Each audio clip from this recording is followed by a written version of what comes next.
Now it's time to go to Phil Gould for the last word. Welcome to State of Origin, Game 2, the spiritual home of Australian sport, the mighty MCG in Melbourne. And somehow, some way, Queensland are down 1-0 in the series again. Now, I've heard all week about the referees, Ashley Klein, the bunker, the send-off, the conspiracy theories. Kalen Ponga accidentally collecting a bloke and getting marched like he'd committed armed robbery at Southern Cross Station. Was it harsh? Probably. Did Queensland get dud? Ladies and gentlemen, I don't care. For 46 years, New South Wales fans have sat through Barry Gomersall performances, where if a Blues player got punched in the face, he'd be penalised for bleeding on a maroon fist. If Queensland dropped the ball, somehow New South Wales were offside. If the Blues scored a try, they'd go back 3 tackles looking for a forward pass from 1987. So forgive us if the violin budget's running a little low south of the Tweed. Besides, this game wasn't won on whistles, it was won on moments. Nathan Cleary launching a 40-20 under pressure. Stephen Crichton, apparently out of form, slicing through the line when it mattered. Young Ethan Strange saving tries on the line like a bloke trying to stop rent going up. And James Tedesco first butchering a try he normally scores himself before popping up later to score the winner anyway. And what about Laurie Daly? 60 seconds away from half the state, wanting him replaced by a talking Labradoodle. Now he's 1 win from an Origin Series victory. That's rugby league. 1 minute they're calling for your retirement, the next minute they're building the statue. That's Origin. 1 minute you're a mug, the next minute you're a genius. Enjoy your Origin footy. Go New South Wales. G'day, Doggies fans, All Things Bulldogs. Welcome to everybody. There was Gus with his final word before Game 2. He's obviously happy about New South Wales leading Game 1. I've had some technical issues and it's put out 4 streams. It looks like a couple of people are on another one which actually isn't playing at the moment, which is not good. So I'm trying to get on there and message people to head over to the other ones that are working, like this one. Say hello if you're there now, guys. How are you, Gas? What's happening? All good, mate. Footy's back. The Dogs are back. Team list Tuesday. It's the downhill slide now to the back end of the season. So this is where we show if we've learnt anything from the first half of the year and can make something happen for the back end of the year. So I'll be out there on Saturday. Absolutely looking forward to it. So exciting stuff. Not sure who else is coming, but 7:30 on a Saturday night. Perfect time, guys. Plenty of time to sleep over the celebration afterwards too for the next day. Yeah, so I'm just a bit preoccupied because there's shit happening with the stream. But welcome to everyone who's on there. G'day, Lucas. Welcome. Go through it, buddy, for me. While I'm G'day, Brian. How you going, mate? Sayed, Ajmal, how you going, mate? G'day, guys. Keen for the game this Saturday. Going to be a tough one, but this is a must-win for us to keep our top 8 goal alive. Hopefully, we see a Panthers game-type performance. Yes, mate. Hopefully, we bring out that against a big team. You know, we've actually done all right against some of the big teams this year, so hopefully we can roll that out. You know, Manly's just waiting to be beaten, guys. That's what I think. Can't wait for the game this weekend. Yeah, Lucas. How you going, mate? Well done. G'day, Zreg. Hard work, hard week with no Dogs games. Yeah, it's a long... I think we had the Ron Massey. That was it, pretty much. Be good to see the boys put Manly to the sword. Yes. G'day, young fella. How you going, mate? Good to see you on here watching your dad, mate. And Michael. Sorry, don't forget Michael. G'day, Timmy. Finished your Bible study already, buddy? All Things Positive Bulldogs podcast. Yeah, mate. You know it, buddy. Hey, Timmy. G'day, Aki. G'day, Ryan. G'day, Luke. All going good. G'day, Sayed. G'day, Brian. And g'day, everyone who's watching so far. Don't know. I'm trying to get Tony. Tony's on. We've got like 4 streams somehow happening. One there's a couple that aren't working, and I think there's people in there waiting. Trying to let them know to come out of there and join this one. Oh, here he is. They can't be He's in removed. there. Can't be removed somehow. Can't be removed somehow. Oh, I'm trying to delete it. It's not letting me. So it's Yeah, okay. I'm having good Fair fun enough. with it. Yeah. But Tony's here, so is Mike. So it looks like everything's sorting itself out, which is good. We're going to get into it Old shortly, fella Dave guys. as well. Okay, mate. Here you go. He left the other one. Thanks. Thank you so much there, Tony. Sorry about that. And g'day to you, Dave, as well. Thanks for your thank support, you so Brian, much, again. Brian. Much appreciated, mate. Got a couple of we'll have some merch packs going out to the cartel members, James and also Shawnee. Cartel, love it. The cartel, the Dogfather cartel. We've got our made men, the Godfather's made men. Did we see the Godfather scoring that beautiful try? Reminded me of the one Mark knowing what Watawase got against us. The little chip. He's been practicing that in the backyard, Gould. He's going to fix our attack. Yeah. Will Critter play? What are we hearing? Well, he's around training. He's wearing the. I've seen photos of him in the shirts and stuff, but I think he'll be playing. That's for sure. I think they just put the club first. They had a rest, which is what they needed to do. They had to get the win. They had to be available for selection because you have to be, apparently. And I remember Steve Mortimer got fined once because he said he wasn't going to, or he got suspended for a match or something because he didn't make himself available to play for New South Wales or Australia back in the day. That was an actual thing. Back next week. All right, no worries, Timmy. And there's Maddie Warren, and welcome to the family. And thank you to everyone who's been.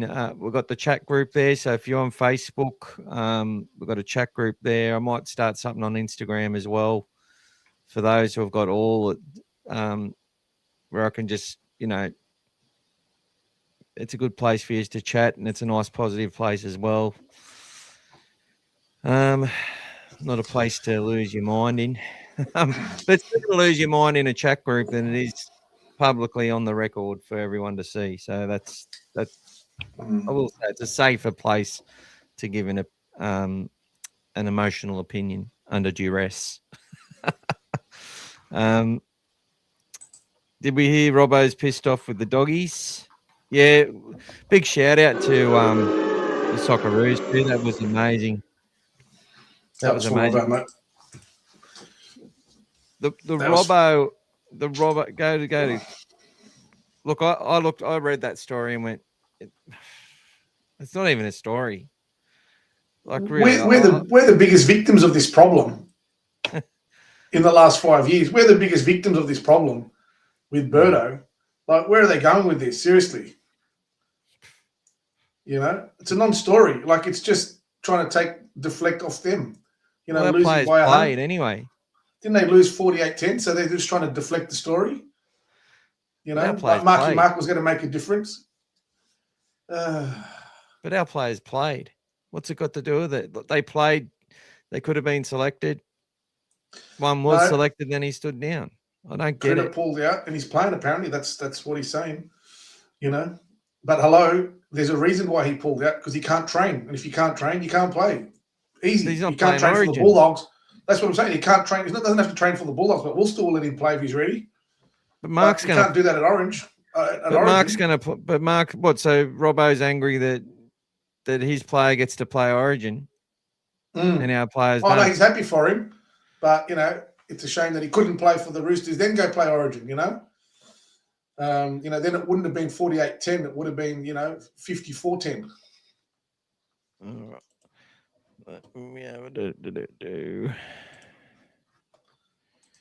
So yeah, shall we?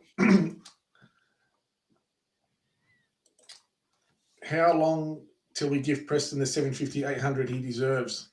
Guys, it's a very, very simple negotiation process. It happens every club, every player, every team, all the time. I wouldn't look any more into this. Let them go and do whatever they're going to do. It's going to take care of itself in the background, guys. Club know what they're doing. His manager knows what he's doing. Everyone knows what they're doing. Let it take care of itself, guys. Don't read into all this other crap. Just let it happen. If it's meant to be, it will. The Roosters' record against top 8 sides is not really good lately. Just looking for excuse to or whinge. Yep. Yep, that's it. It's 100% it. So I've got to share this around Facebook and stuff, guys. I'm a bit behind the 8 ball. It's all right, guys. Might share this version. Oh, subscribe to the Dogfather on Facebook. You can subscribe on Facebook now. Timmy, you're right, mate. The soccer on Sunday, football, soccer, whatever you want to call it, was awesome. I'm sure we all would have celebrated long and hard when we scored those goals on Sunday. That was outstanding. It's a shame we just have to wait for every 4 years to properly watch the Aussie team, most of us, but it was worth watching. Actually, the whole tournament's been good so far. Been enjoying it. A lot of upsets. Yeah, that's good. So, guys, it just shows not to gamble, guys, because there was a guy that apparently bet $1 million on Spain winning just to win 85,000 and lost his $1 million. Now, I'm sure if you can bet $1 million, someone else won $6 million with them drawing. From someone spent 400,000 betting on them not to lose, so a win or a draw, and picked up 4 million. But yeah, anyway, just keep your money, guys. Supporters will burn down Belmore if Presto is let go. Well, guys, that's not going to be just up to us, guys. It's going to be up to Presto as well. So we can offer him whatever we can, and he needs to want to stay as well, guys. It needs to go both ways. Because don't forget, there's going to be teams out there potentially offering a lot of money. And like Michael said in his article, guys, he wrote a very, very good article if you want to go on and read it. It's a very, very aggressive cycle at the moment to sign players. There's a lot of teams that are filling their top 30 and a lot of challenging, new teams and tax-free money and all sorts of things. So, there's a salary cap that's about to be changed. All sorts of stuff going on, guys. So, yeah, he's definitely a priority for us. And, we're going to do whatever we can to keep him because you build a team around someone like that. But just let it take its course, guys. It's still a long way from November 1. He's still off the market. No one else can talk to him. Just trust the team to get it sorted in their own time, guys. Won't be long. I think we might lose Preston, Carraz and Burton. They will get silly money elsewhere. Carraz will get $1 million a year to play for PNG. Again, guys, going to be up to the players. Like some of them were offered bigger money elsewhere previously and signed with the Dogs. They need to believe in what they're doing. To be honest with you, they've achieved nothing yet at the club. So the goal is, you win a premiership, you do something together, then you can go off and take the money and build the team up from the ground up. At the moment, they've achieved nothing, guys. So, Exactly. You see all these Panther players that have all left and Laws, and those guys have got 2, 3, 4 premierships under their belt. Then they've gone and done what they've done. So, yeah, Brian talks of stalled. Translate exactly, mate. Negotiation. So, yeah, nothing ever happens on the first crack. Nothing ever happens on the first crack, mate. Where talks of stalled, translation, they're in negation. That's it, and that's what I said on the thing, guys. It's all about, the idea of that article was to write an article where there's no outrage and no one's at fault. And this is where we need to tone it down. We just got to tone it down. To give you an example, Michael, do you want to tell everyone, if you want to, who joined your page after you wrote that article? Rushton. So the guy who Preston's manager joined Dogfather Media. There you go, guys. I don't know how long he'll stay there. Sometimes they do that. You'll see these big names, or they'll come into your group. They'll have a look around at what's being said so they can see access because they're private groups. see what people are saying, get the feel of things, and then they leave. But he definitely joined. I think he's still in it last time I looked. So, but there's definitely an appreciation for like managers are aligned with player agents. Sorry, player agents are aligned with the journos because clubs aren't. So that's and they bounce off each other. Whereas Danny Weidler's obviously aligned with Gus and Channel 9. Moley wants to be, but you know, tried to throw Gus under the bus and ended up somehow, you know, being dragged along the back of it with Gus driving it. It became the bus. I think Moley's words were Gus is a piece of shit. After saying Moley coming out and saying Burton was off to the Bears and his cousin from the Roosters was going to go with him. And he swears on his life that that's a true story. I don't believe it is.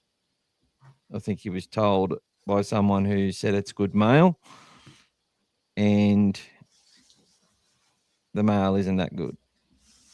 That's what I believe. Anyway. Okay, Shoei's saying that that 400,000 was Ashley Klein. And while we're on that, guys, he had a problem, guys. He put his hand up, got help, lost a lot of money having that problem. And, you know, he had a, you know, fix with the horses and greyhounds, etc. And, you know, obviously it was, you know, 5, 6, 7 years ago, and the NRL was aware of it and involved, and they helped him get out of that problem.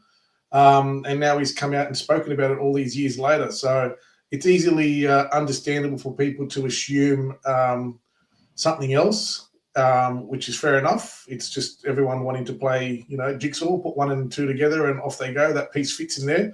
But I'm sure what wasn't something that was easy for him to deal with. Nobody likes to, you know, have a, you know, problem that they have to deal with and lose all that money. Good luck to him. Hopefully he's all sorted on that side and got the help he needed. But we're all human, guys. I'm sure every one of us has a problem in our life that we wish we could take care of. None of us are perfect. So hopefully he has got himself sorted and can move on in his life. Yeah, Timmy, we're going to have to be up nice and early to watch Australia beat the USA on Saturday. Will be a big day on Saturday, starting off Australia and then rounding it out with the apple pie guys, with the Bulldogs beating Manly, just like we did in '95. That would be awesome. G'day, JP. Evening, brothers. Hoping Preston stays, but is there any updates about Birdo and Mann re-signing them? Negotiations, guys. Negotiations. I'll talk to it in a second. Let's go. The Preston negotiation. I read Mick's article he put up on the 12th of June, explains the process and the dramas that the media portray. That's right. That's right. And look, that's the job of Rushton. He knows that's going to happen. It's all about maximising what they can get. Now, the media have come out and said, like, this is what I mean. This is the same media that are saying Clayton Fowler was going to be potentially dropped today for Trebojevic. Like, he did his hamstring on the weekend or the week before. So he's out, injured, which is why he wasn't going to be known. I'm sure he would have been playing on the bench or something potentially. But anyway, this same media coming out and said that he had he's asking for $750 and the Bulldogs have balked at that. Like, that's absolute bullshit. That's I also did another article about Jamin the week ago, dog salmon. And the reason I mentioned Preston in that is because stupid people are saying that we're going to lose Preston because we extended Salmon. Salmon and Preston are off contract at the exact same time. So they're not free agents. Signed last year. Salmon was signed last year. Yeah. Not this year. People were saying that it was done this year. It wasn't done this year. It was done last year. Now, look, I can give credence to the kick-out thing, right? I really can. And what I wrote in the Preston article about kick-out is that he there is that link with the academies and Fiji, and there's thousands of kids wearing Bulldogs jerseys in that country now. Okay, so that's, if people don't understand the significance of that, I can't help them. When you're looking at, probably from a rugby league point of view, they've got the physique, the DNA to be 80-minute footballers who can do a lot on the field. Now, that's an investment not only for the Bulldogs, but actually in Fiji and World Rugby League. And this is what we want long term, is the world game to grow. Some things are bigger than your team, and it's about the club, right? Now, Kickout and Preston will only cross paths on one season as far as their contracts are concerned. And I can see Viliami being utilised in different ways as well. I think we've all sort of tinkered with that as an option. And I'm sure that's potential down the track as well. So the other thing is people saying that Tracy's been... So I'm like, guys, to take the he out of it, just go through the people that are signed for 2028, who are already signed, and the people that are off contract 2027. And then you look at the upgrades in between. See what people do is they just, it's called catastrophizing, or it's like when people say we're going to get absolutely destroyed this week by a team, because they want to protect themselves. They want to protect their ego they want to prepare themselves for the inevitable so that they're not as hurt by it. Show a bit of faith. Show a bit of faith in the people that brought these guys out of absolute obscurity into this club. Like, who's Jacob Carraz? Who's Jacob Preston? I sat there and I said, Jacob Preston's not going ahead of Jackson Torpenay. He's not going ahead of Raymond Fatala Mariner. He's not going ahead of all these players. Well, how fucking wrong was I? Because part of me from the outside look, and not having any insight at that point, was from the inside, other than just through knowledge and playing team sport and coaching myself. I just thought there's some sort of loyalty there, and you got to work your way in. No, he went there and outperformed people and outworked people straight away and was rewarded straight away. And I fucking love that. I love that he didn't have to prove himself over weeks and months. But see, the people can't cop the person who makes that decision to bring Preston in as a fucking rookie, who's never as an actual debutant, to start round one, and then to star in round two against the Storm, where we win our first game in years away from home, right? And then break the hoodoo at Belmore. Going, this is 2023, right? Those same people who saw our coach do that and bank on someone, suddenly not be able to apply the same rule to a Lachlan Galvin coming into the club, and so who'd had already 37 NRL matches, and to actually give him the start pretty much straight away, like that. It's like, if you can see, our coach knows what they're doing when they're putting people into the team. They're not putting anyone into the side. They're putting people in that can handle it. And that's why they don't, if they're not named in the team and they're still playing reserve grade, it's because they're not ready.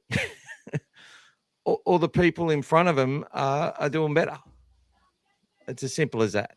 So we've got to show a bit more faith, I think. And Presto wants to be a Bulldog. Birdo wants to be a Bulldog. Well, if Birdo keeps pushing from that 50 to 60 possession mark per game, you will find he will have more of an influence on the match. That means that Galvin will probably have a little bit less. Maybe Carraz has a few more touches. Critter has a few more touches, The game's sort of moving away from that ball playing lock. Like, I'm even watching Isaiah. Like, someone sits there and go, all the people are saying Salmon's not trying to be. They hear someone say it on 360 that he's trying to be Isaiah Yo. And he's only got 2 try assists this year. And I'm like, well, Isaiah Yo's only got 2 try assists this year as well. Isaiah Yo's actually passing the ball a little bit less as well too. Like as Talangi's getting more involved and Nathan's getting even better at what he does and is having his best season, as Gas pointed out last week. He's starting to come into where it's just everything's slowed down to a walk for him. Like you can just see things like an absolute animal out there. Like he's hunting everything. He knows what he's doing. Him and Talangi are now combining more, and Yo's not creating as much space. He's actually taking the hit up. And Yo's doing the exact same thing. It's like, okay, we can play shape out to the right but when the opposition are in the face, he straightens it up, hits his front, quick play the ball, and who takes the next hit? Usually fucking Dylan Edwards, and then it's the kick from Cleary. But if they see something going on, he plays it out to the halves. The problem, every time I hear Salmon get booed, I'm looking over and I'm like, well, the opposition are already sitting on the edges anyway. Like if he passes it out there, we're just going to make a mistake. I don't know. Like he's not the best player, and that's why he's only on $300 and something thousand. Okay, and if we get a better one, I don't care who wears the jersey for us. But all I know is that the one wearing it is there because there's really not much of an argument about who's going to be a better option. That's all there is. Yeah, so lots of articles this week and got a lot of attention actually, which had to delete quite a few people. Not for having an opinion, just for the way they had their opinion and protect the parents and all that sort of stuff as much as I can. Speaking of parents, g'day Elaine. Oh, welcome Elaine. Good to see you. And I didn't know that CJ was playing Ron Massey on the weekend, and Tay played Ron Massey, had a really good game as well. CJ copped a few head highs actually. I was a bit worried about him, but again breaking tackles, really hard to stop through the middle. I think he was playing small lock. He got a few injuries, but another big win for Ron Massey. Storming up that table, guys. One win off first place and have the best percentage. Yep. This is a team that never won more than 3 games in a season since they came back into the Ron Massey Cup, the Bulldogs. Depth, guys, depth. So, guys, make sure you like and subscribe and all that sort of stuff. We've got to spin the wheel again today. So we've already got people who have their ticket in the draw from the last episode as well. So, and Brian's put some more in today. So we're getting close to $100. Purchased a fair few things recently that we'll be looking to get potential signatures for that we can give back. So I've reinvested the money into little giveaways. We can give you little mementos. So Timmy's talking about not Nick Kotrick returning to NRL. Oh wow! Coming to the Bulldogs for $650 as a centre, or was it $800? Well, he did start the other guys anyway, so I'd hate to lose Presto. So Tilly has proven he's a worthwhile replacement, though. Oh, I guess. Look, I don't think any of us can imagine losing Jacob Preston. It's one of the most gut-wrenching things. I can understand people being emotional about it too. Like I feel sorry for people because they're scared about this. But that's what the media wants, and I think what'll help. Look, anyone who's watched NRL 360 and watched the coverage of the Canberra Parramatta game will know that they don't even hide it anymore. And I've said this for a while. Kevin Walters on the Monday watching the Bulldogs versus Parramatta was part of one of the biggest beat-ups I've ever seen. Now, I can get the way we reacted to it and certain fans reacted to it even. I get it because we couldn't score. We were dominating the game, and our passing was terrible. I get that. And the NRL 360 then spent an hour kicking us in the guts for winning the game, essentially.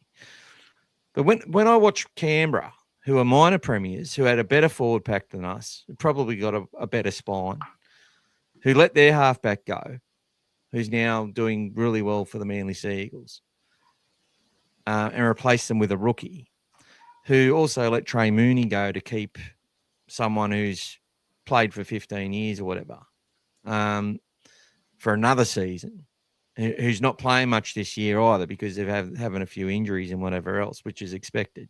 One of the greatest forwards in the game scene in Josh Papali'i. The problem is they sat there for when Parramatta won. Parramatta held them to 0 in that first 40 minutes. Canberra had 32 possessions in the Parramatta 20-metre zone, more than the Bulldogs. Now, Yvonne did say that is the story of the first half at halftime, but then they didn't elaborate on it too much. And then at full time, Parramatta got, I think, 5 player interviews with Fox. There was no NRL 360, obviously, but they then they spent less than 6 minutes talking about the Raiders losing, glazing Parramatta, obviously, who only lost by 6 points to the Knights, who had a star pack side on the field that day, who only lost it by 2 points against the Dogs. Barely spoke about Parramatta's how good they were to only lose by 2 points, by the way. And then don't criticise the Raiders. What did Kevy say about the Raiders? They would have won that game last year. They're just a tiny bit off where they were.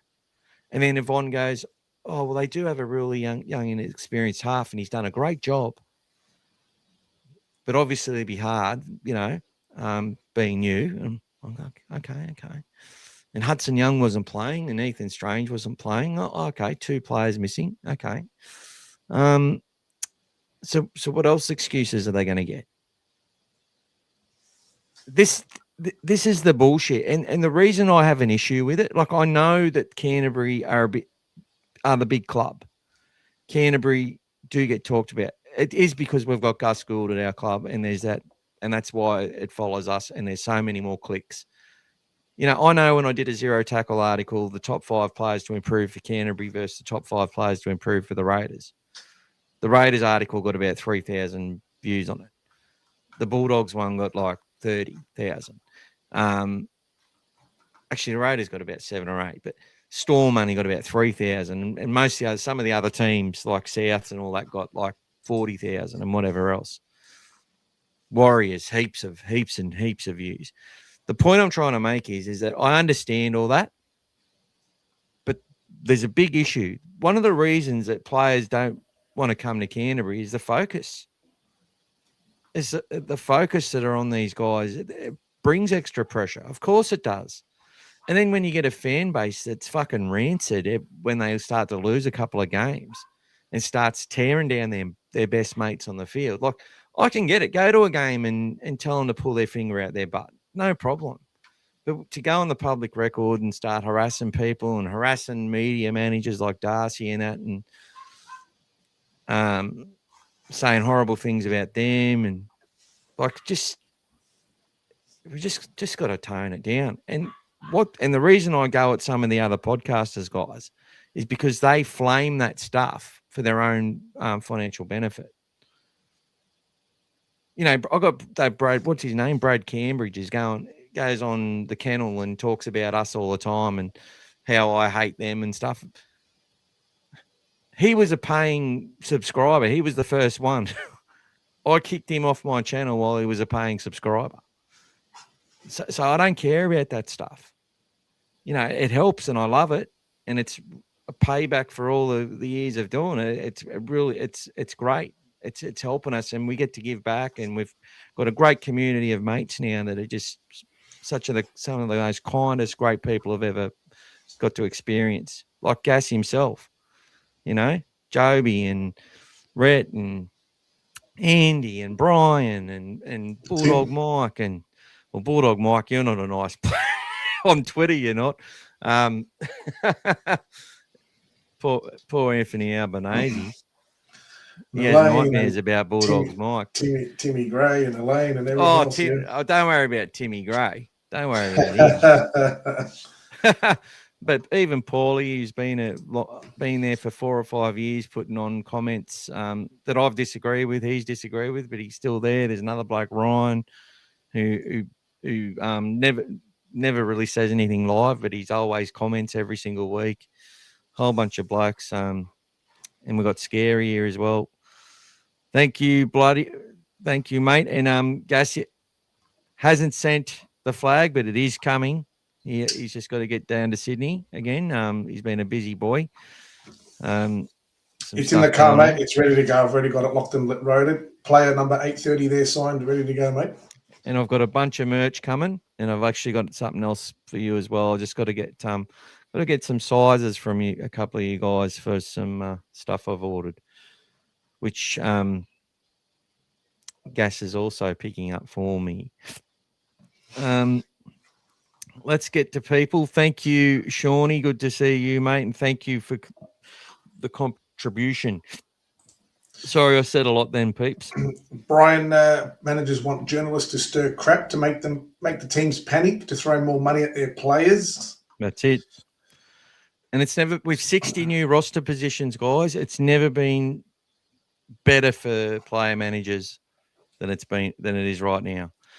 And for some clubs, that's also going to mean, like for example, they're going to lose a big name, right? And they might have $1 million for someone, and they're going to leave for 1.3 potentially. And it could be a team on the really good player. All of a sudden, that club's got $1 million to buy a really good player from us, if that makes sense.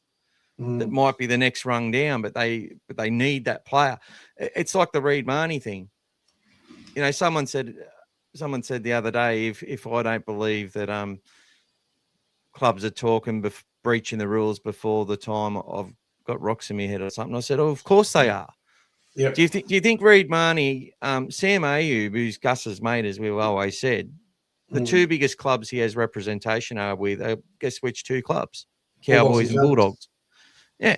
So for people to think that they weren't aware of how big the opportunity was to go to the Cowboys, and they just become basically, well, show me the money. Like, who wants me the most? What do you value? And the Bulldogs basically said, well, we value you, we love you, we want you. You know, 2 out of 3 ain't bad. But yeah, we don't see you as an 80-minute player anymore. You know. And keep moving, mate. Keep moving. Let's keep going.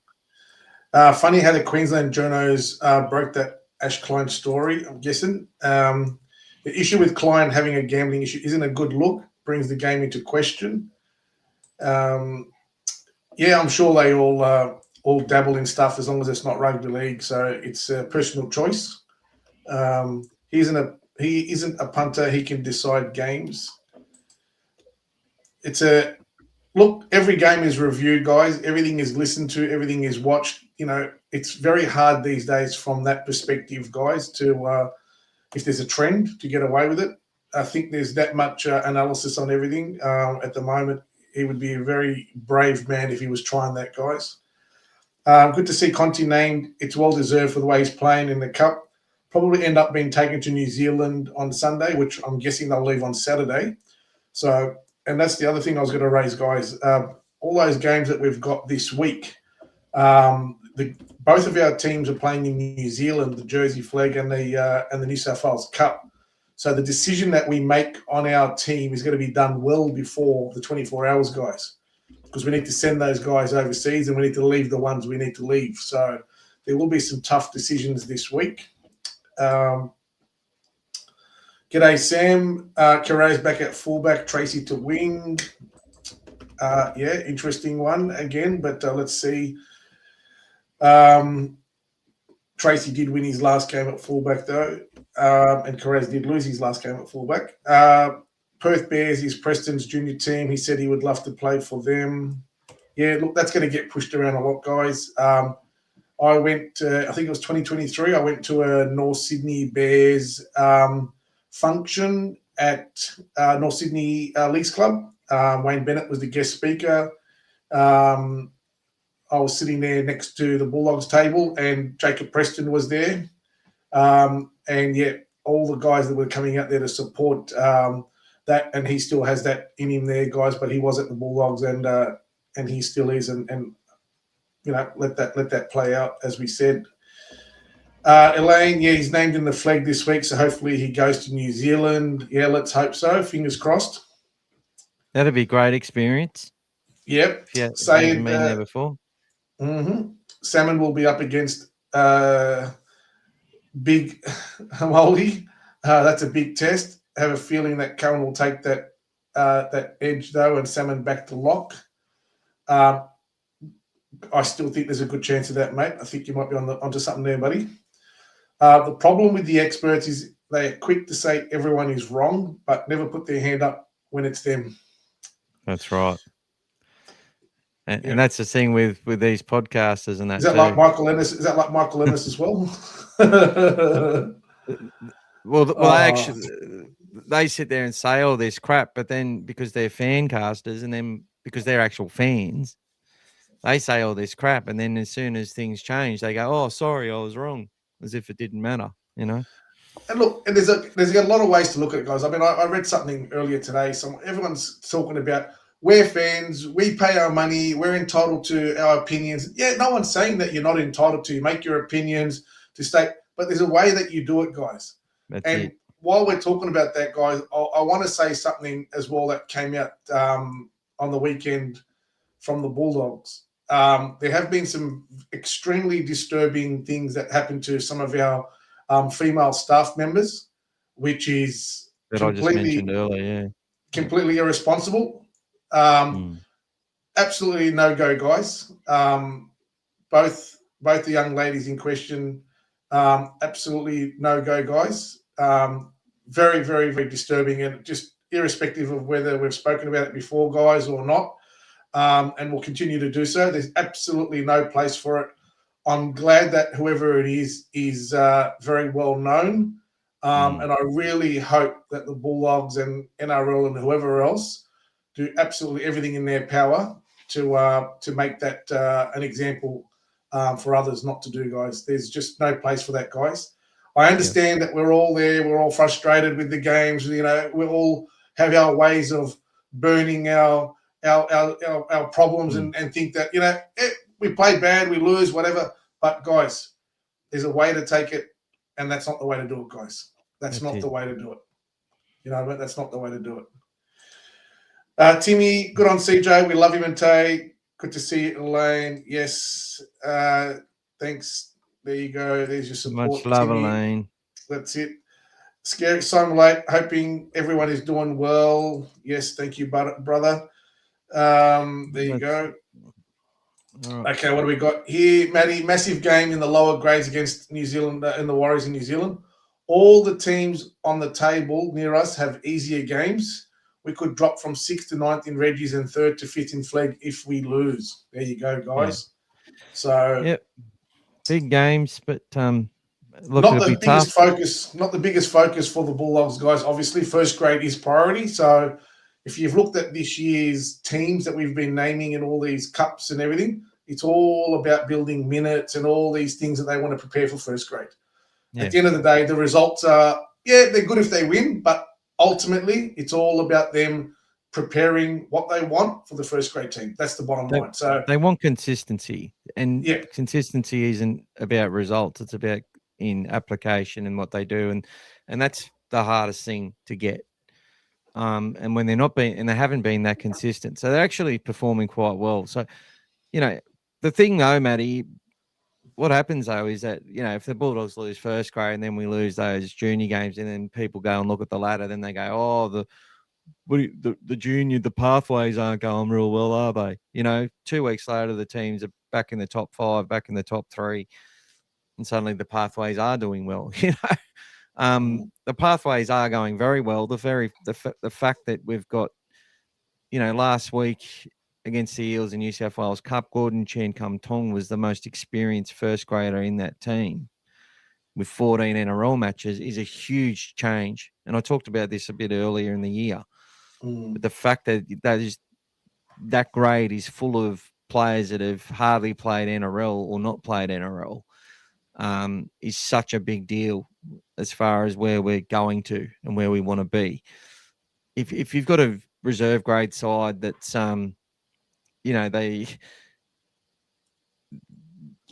they average 1 or 2 NRL games because that's all they get, and that's during Origin or during the last round when they're resting your good players because your team's in finals every year. That's when it's getting to where you want it to be. So it's getting closer.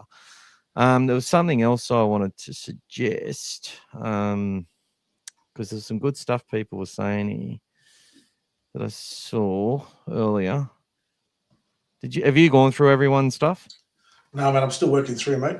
No. Before where we were up to. Yeah, everything's been gone through before. Yeah. I see you're up to Sayed. God, I don't know where we're up to, mate. Because sometimes I see things come down, but you might be somewhere else. So I'm like, that's caught my attention. I want to talk about that. So there we're at 2 Sharks versus Waz was 1 try piece with 2-point field goal to the side. At media hypocrisy and our fans like a critical thinking is crazy. There you get to. All right, some good stuff's coming up. All right, let's get back to it. Scary. Yeah, you're right, mate. Yeah. Let's go. Teddy, I've been crusading this very thing on Facebook lately. Sanders gets next to no criticism the same level as Galvin does in the media, and it's putrid and spews agenda. Galvin's been 10 times a better halfback. Yeah, well, look, I won't criticise Sanders either, but look, part of me goes, the way they're talking about the Raiders is fair. That's how they should be talking about us, is the way I see it. I find that their commentary on the Raiders is almost journalism. It's almost valid, two-way feedback. The way they speak about us is rancid and disgusting. It needs to stop. It doesn't have to be this way. It doesn't. It really doesn't. It's ridiculous. I think they're scared of Ricky Stewart, mate. They don't want him to cry.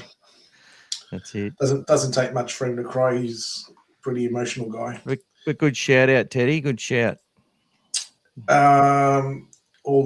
Thanks, guys, for support there. How does it work with the Bears starting next year? The PNG does that up the cap for all the other clubs?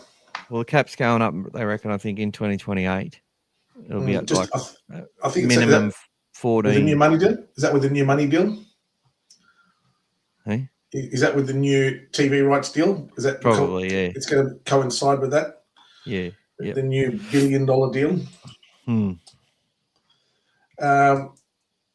Brian, I'm guessing he's a new YouTuber. I'm guessing he's bumped up to a new level there, maybe, mate.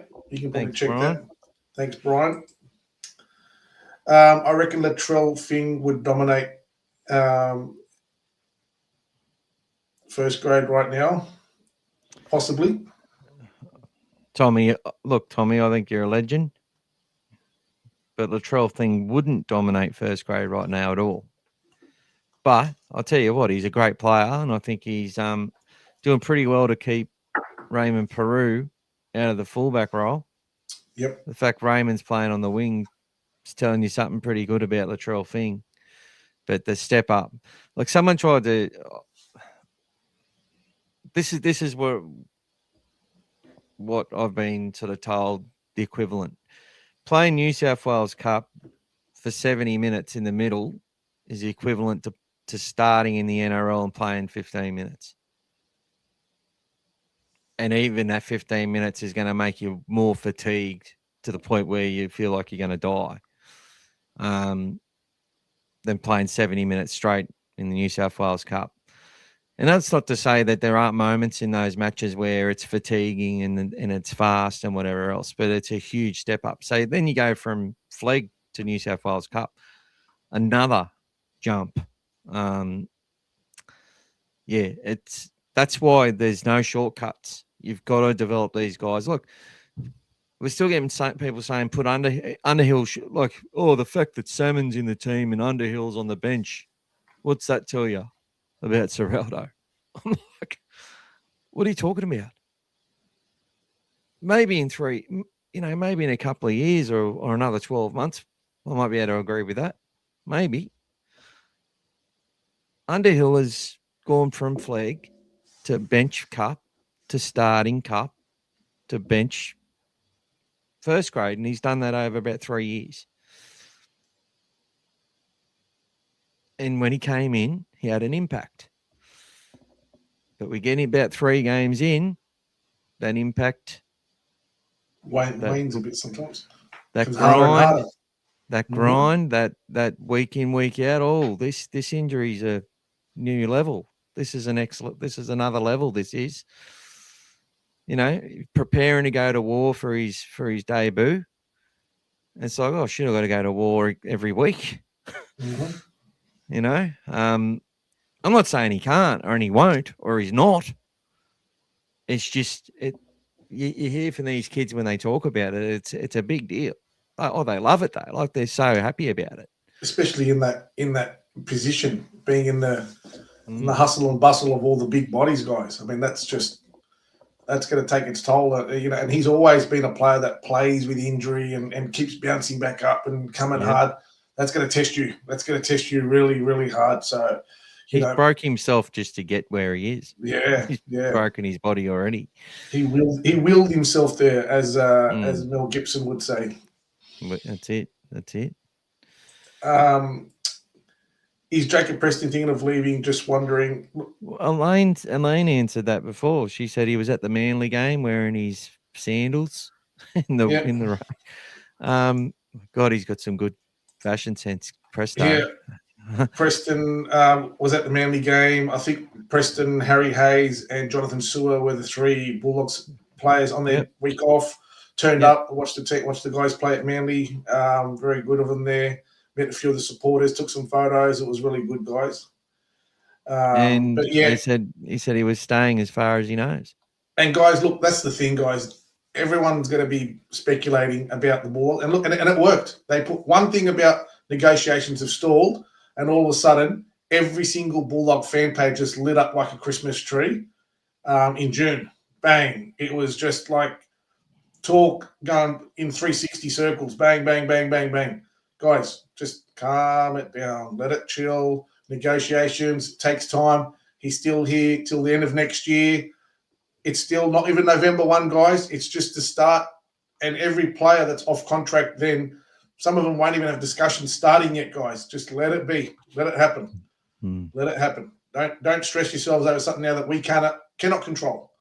Gus and Serraldo, they're all working all their pieces, who they want, what they want, how they build around what's the cap potentially going to be in 2028? What does it look like now? Who do we need? Who's up and coming? How much can we afford? Who can we let go eventually? All these things, guys, there's so many factors. Like a Rubik's Cube, guys. You turn one, something else happens. Doesn't always, I know that there's magicians that can do it in 3 seconds, but it doesn't always work out that easy, guys. So many things you move and do and whatever until you get that piece where you want it. That's what they're doing right now, guys.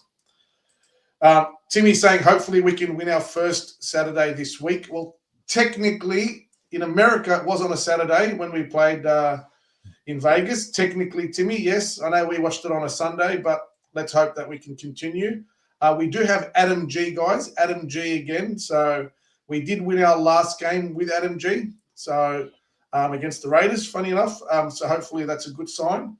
And we also won the last 2 games that he actually was the internal referee as well inside. So the official there. So Adam G. He's the only he's actually a Canterbury Bankstown Bulldogs referee. He's from our club. He's from our area. No worries, mate. All good. Sorry to hear. Just heard you talking about it now. No problem, champion. What do you guys think about trying Cherry? Cherry on the wing. On the wing and Tuala at centre. Well, look, I think Tuala's better at centre. I feel that he's got no hesitation in what he's doing there, and he's running his lines and he's creating opportunities every time he's played centre. I think Cherry's got a bit of work to do. Needs to find the winger. But as I say, I went through that Parramatta game, and there was 3 times Birdo could have done a short grubber and Galvin. So 2 from Birdo, 1 from Galvin. Or if they kick in behind, the edge back rower or the centre would have scored a try because they were actually running. They were running hard at the time at the line. But every time they went to Cherry, under pressure, no opportunity really to do anything. Didn't come through Salmon, didn't come through a ball playing lock, didn't come through Haywood or anyone. It just went the shift half to half, taking it to the line. That's what's got to come back, guys. That's a big thing. So when we do our report card, which was might be a good time to start that, I went through the stats and I couldn't believe I purposely sort of stayed away from them. And I said, no, I need to go in and have a real good look because I'd looked religiously last year and the year before and the year before that, to be honest. And what I couldn't believe is, and I might get this up on the background while we start to talk about it, but what I couldn't believe in is that we've gone from the worst team committing the most ineffective tackles to actually having the least amount of ineffective tackles. Our attempted tackles are very similar. Our possessions down a percent, but we're still like top 5 for that. Field position's obviously good. Our tackle busts, we've gone from the worst team to being like top 8, like 8th. We've gone from a team that makes no post-contact meters either to being like the 8th best again, or 7th or 8th worst, something like that, right in the middle of. So from worst to middle is a big improvement. Our kick meters are down, but that's also got to do with a lot of the fact that our return kicking meters is up. So where we're dominating field position, we're dominating. Our line breaks are middle of the rung, not too far down considering where we are with scoring points. So it comes down to it. When our halves are getting the ball in attacking zones, we've got nothing. We're not executing points. We're trying. So no team in the competition works harder to win 5 games and lose 8 games than the Bulldogs have. I'll tell you that right now. We don't get any applause for it. And when Serrata comes in a press conference, it's alarming the lack of intelligence of people to not be able to take from what he's actually saying. For him to sit there and say,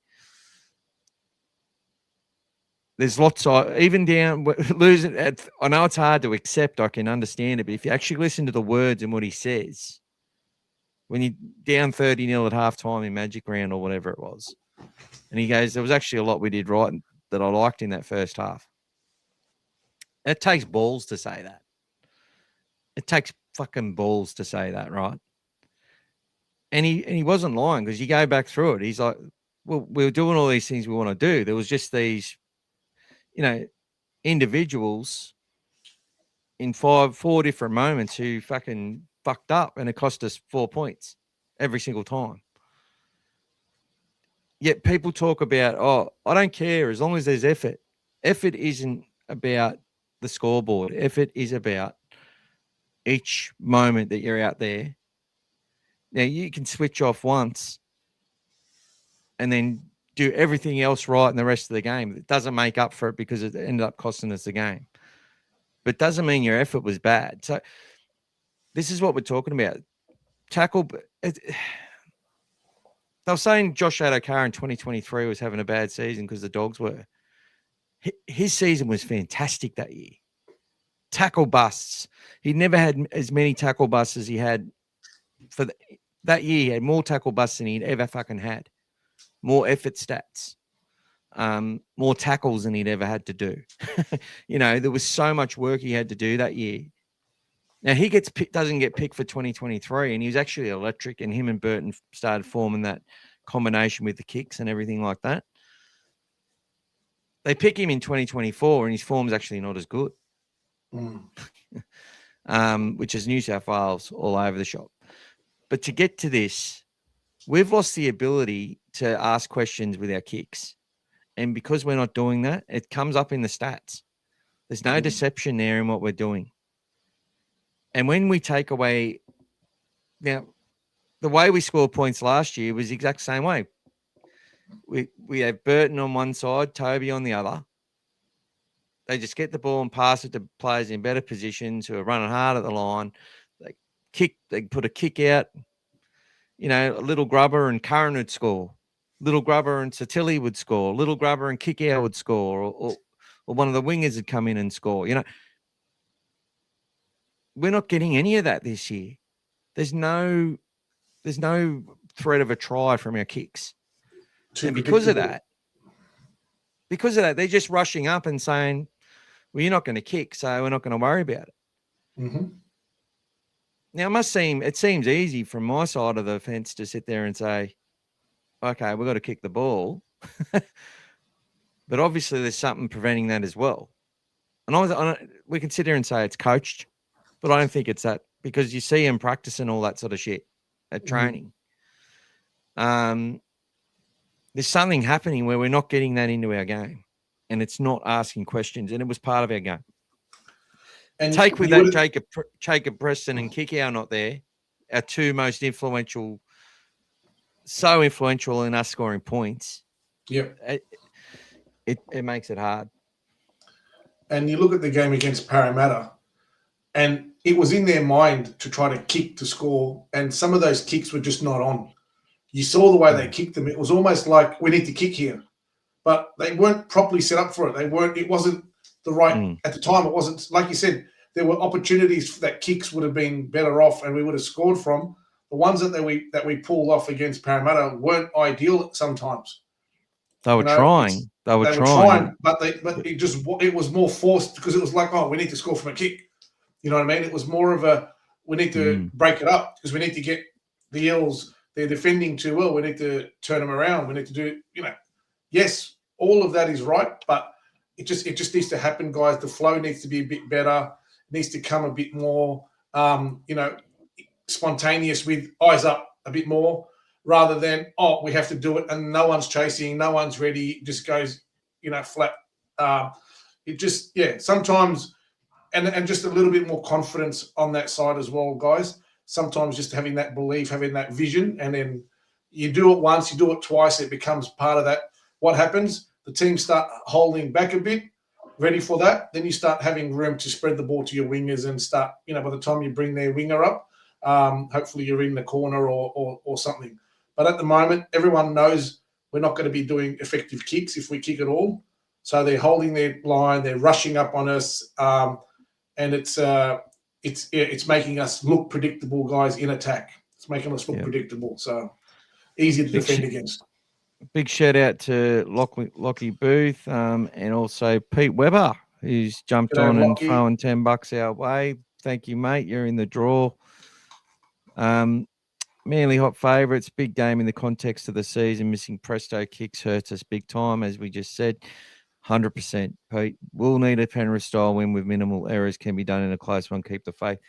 The thing last year with Manly, and our most important win, our biggest win of the year, we executed our passing game. It was elite.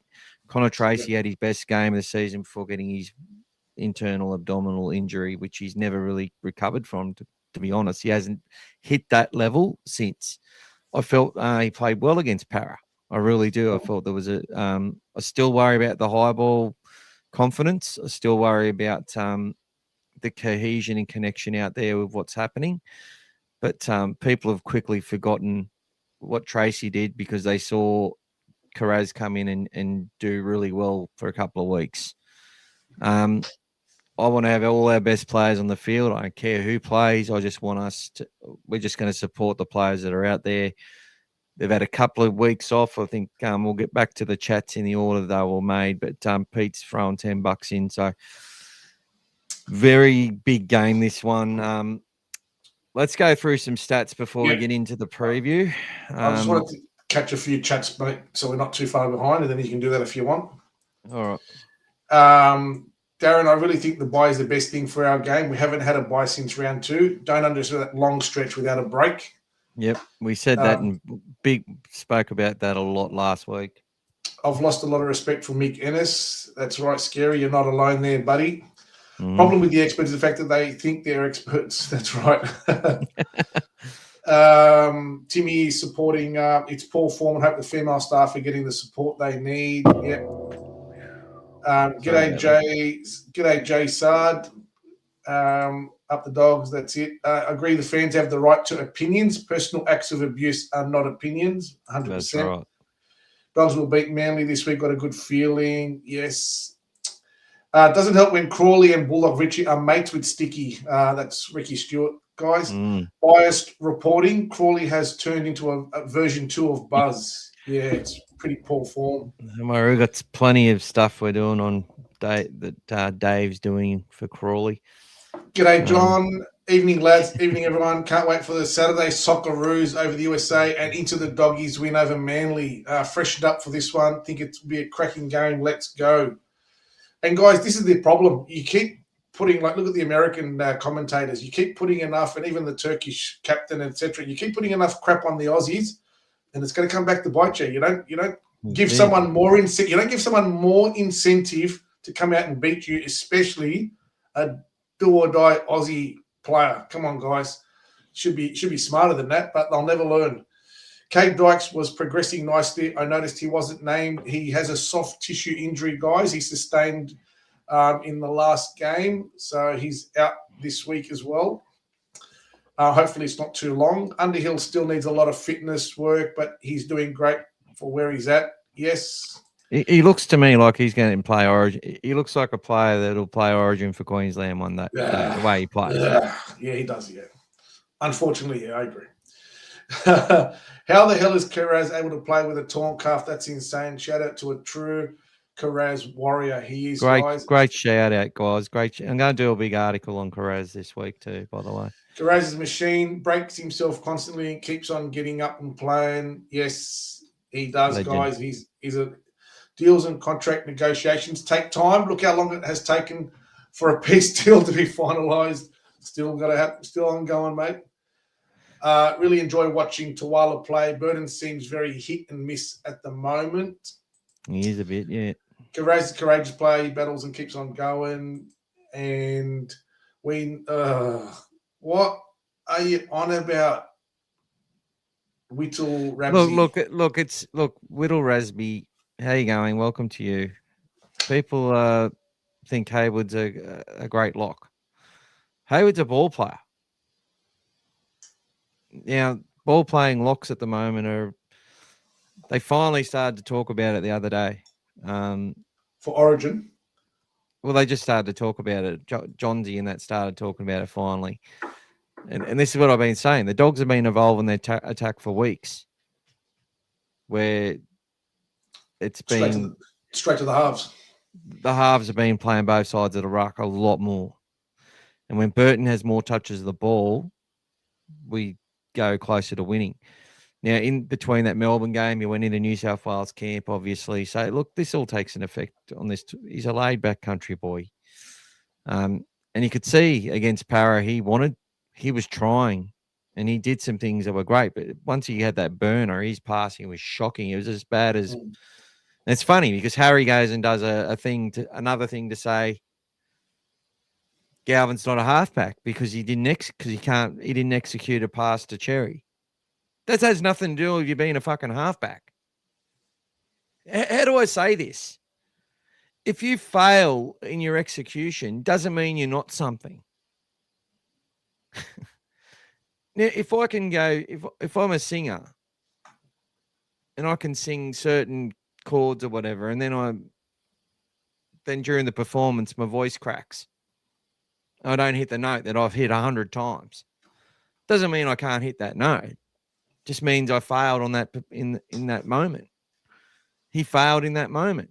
I think the fact he double pumped, he should just give it to Cherry, but Cherry was sort of slow to getting there as well. Like, I think there was a combination. I blame the pass more than the person who didn't catch it. And even if he catches it, I don't even think we score. I think the play would have been to go short to Curran.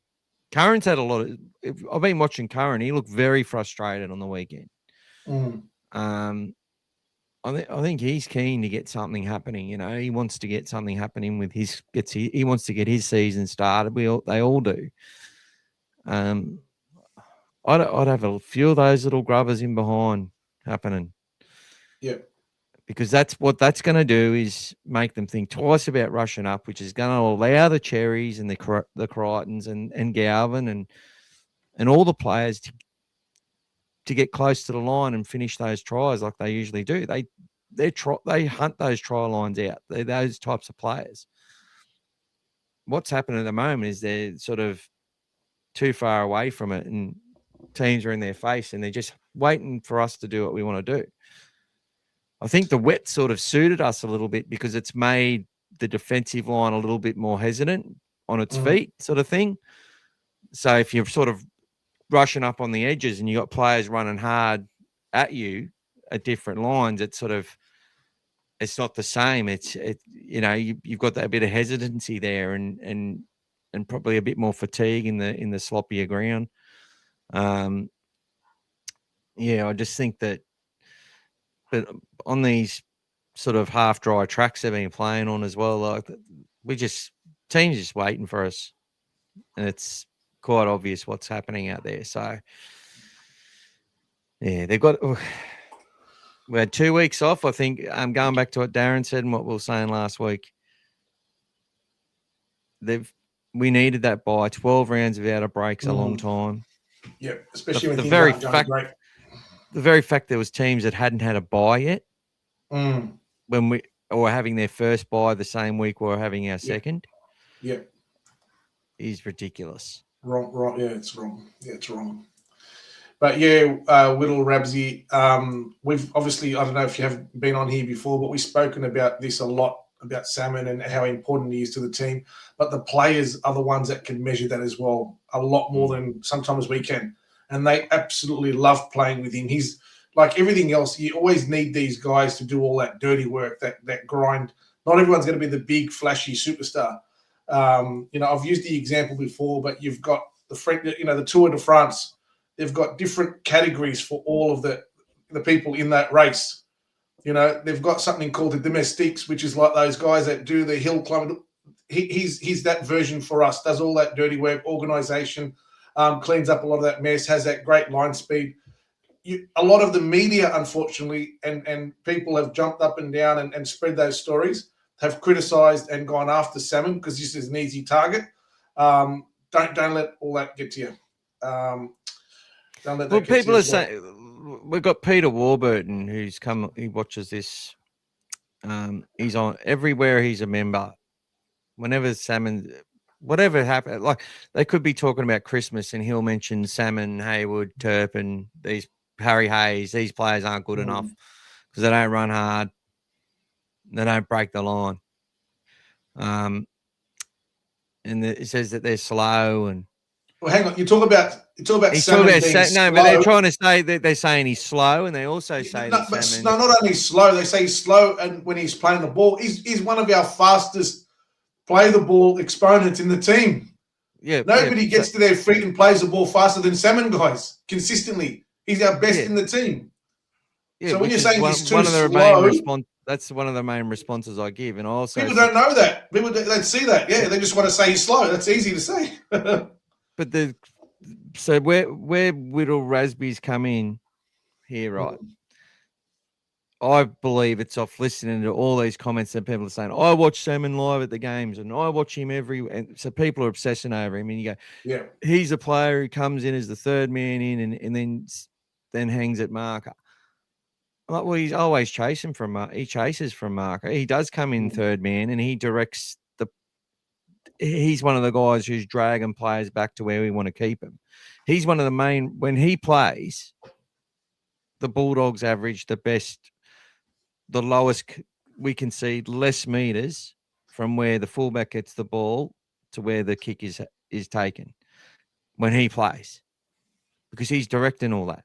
But they say when he runs the ball, he then puts his hands on his hips and he doesn't do the kick chase. I'm like, well, when he's on the edge, he does the kick chase, and he's rarely running fourth or fifth play. So he does the kick chase when he's on the edge, because that's his role. But when he's running fourth or fifth tackle, sometimes, just like when man comes on, except he's doing it from the start of the game when it's harder. I'm like, he's got to sum up whether to take the hit up, get the quick play of the ball that we talk about. The quickest in the team, by the way, one of the quickest in the comp. I think he's averaging like 2.8 seconds.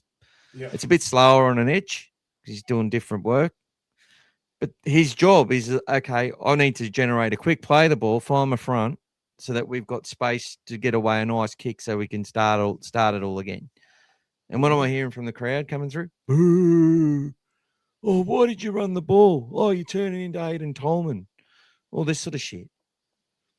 It's like they're acting under. They're doing their job. That's what they're supposed to do. If the halves want the fucking ball, they get it. Obviously didn't want it. Let's get into this, eh? Let's go. Guys, I'll quickly go. Obviously, points scored 16. And look, you can sum this all up and say, people see parts of this picture and they go, oh, we're not top 8. Oh, we need to score. That's obvious, criticism. That's all right. You can criticize it. But this is behind the story of where we are and why the coach sits there and says, we're doing well in a lot of areas. If we can just fix one or two things, it's going to change everything. And the big thing for us, Gas, is if we score a try in some of these games, I think there's been 8 or 9 games where we've actually done well at the start of the game and had things in the groove that we've wanted and haven't sort of scored points from it or scored enough points from it. Yeah, that's right. One more try in that period of the game, we win most of those games. Yep.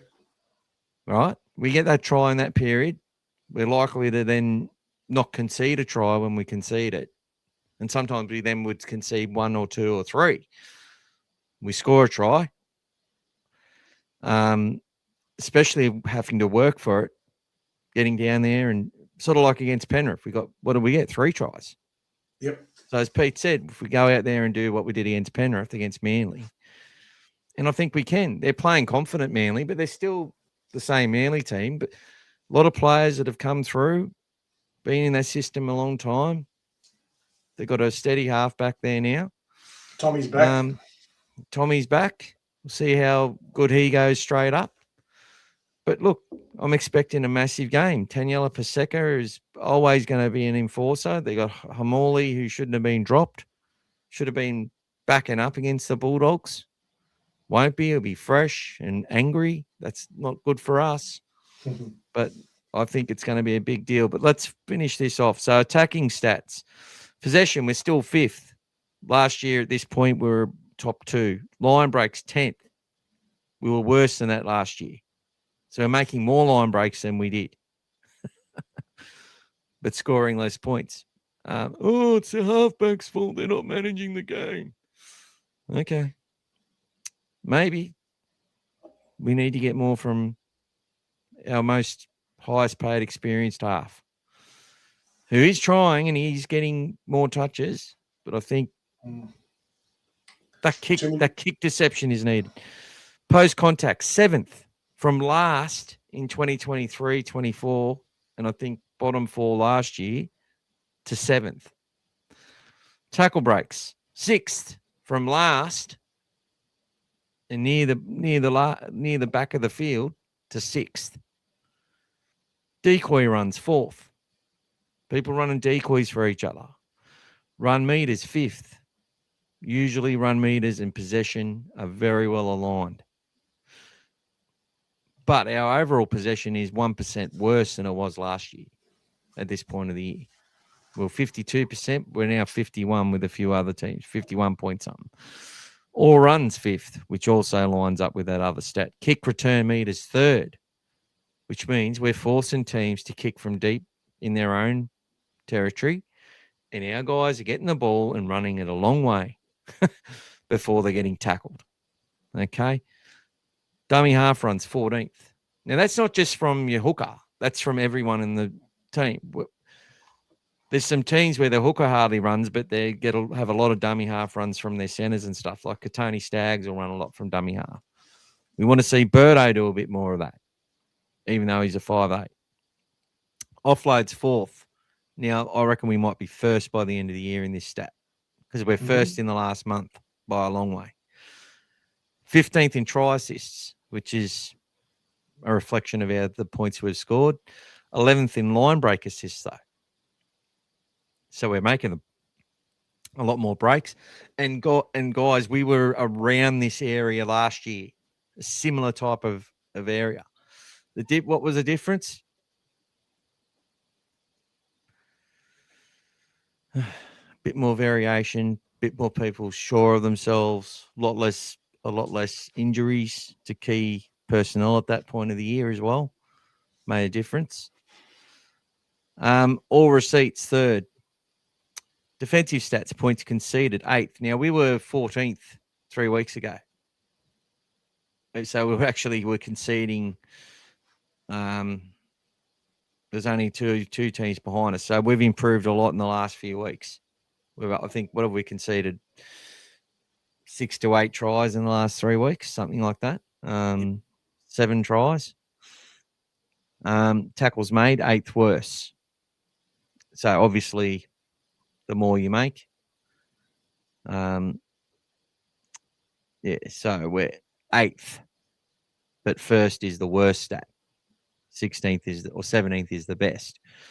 Missed tackles, 7th worst. So we're 7th in missed tackles. Now, we've been top 3 in that area for the last couple of years. So we're actually missing less tackles as well. Way less tackles.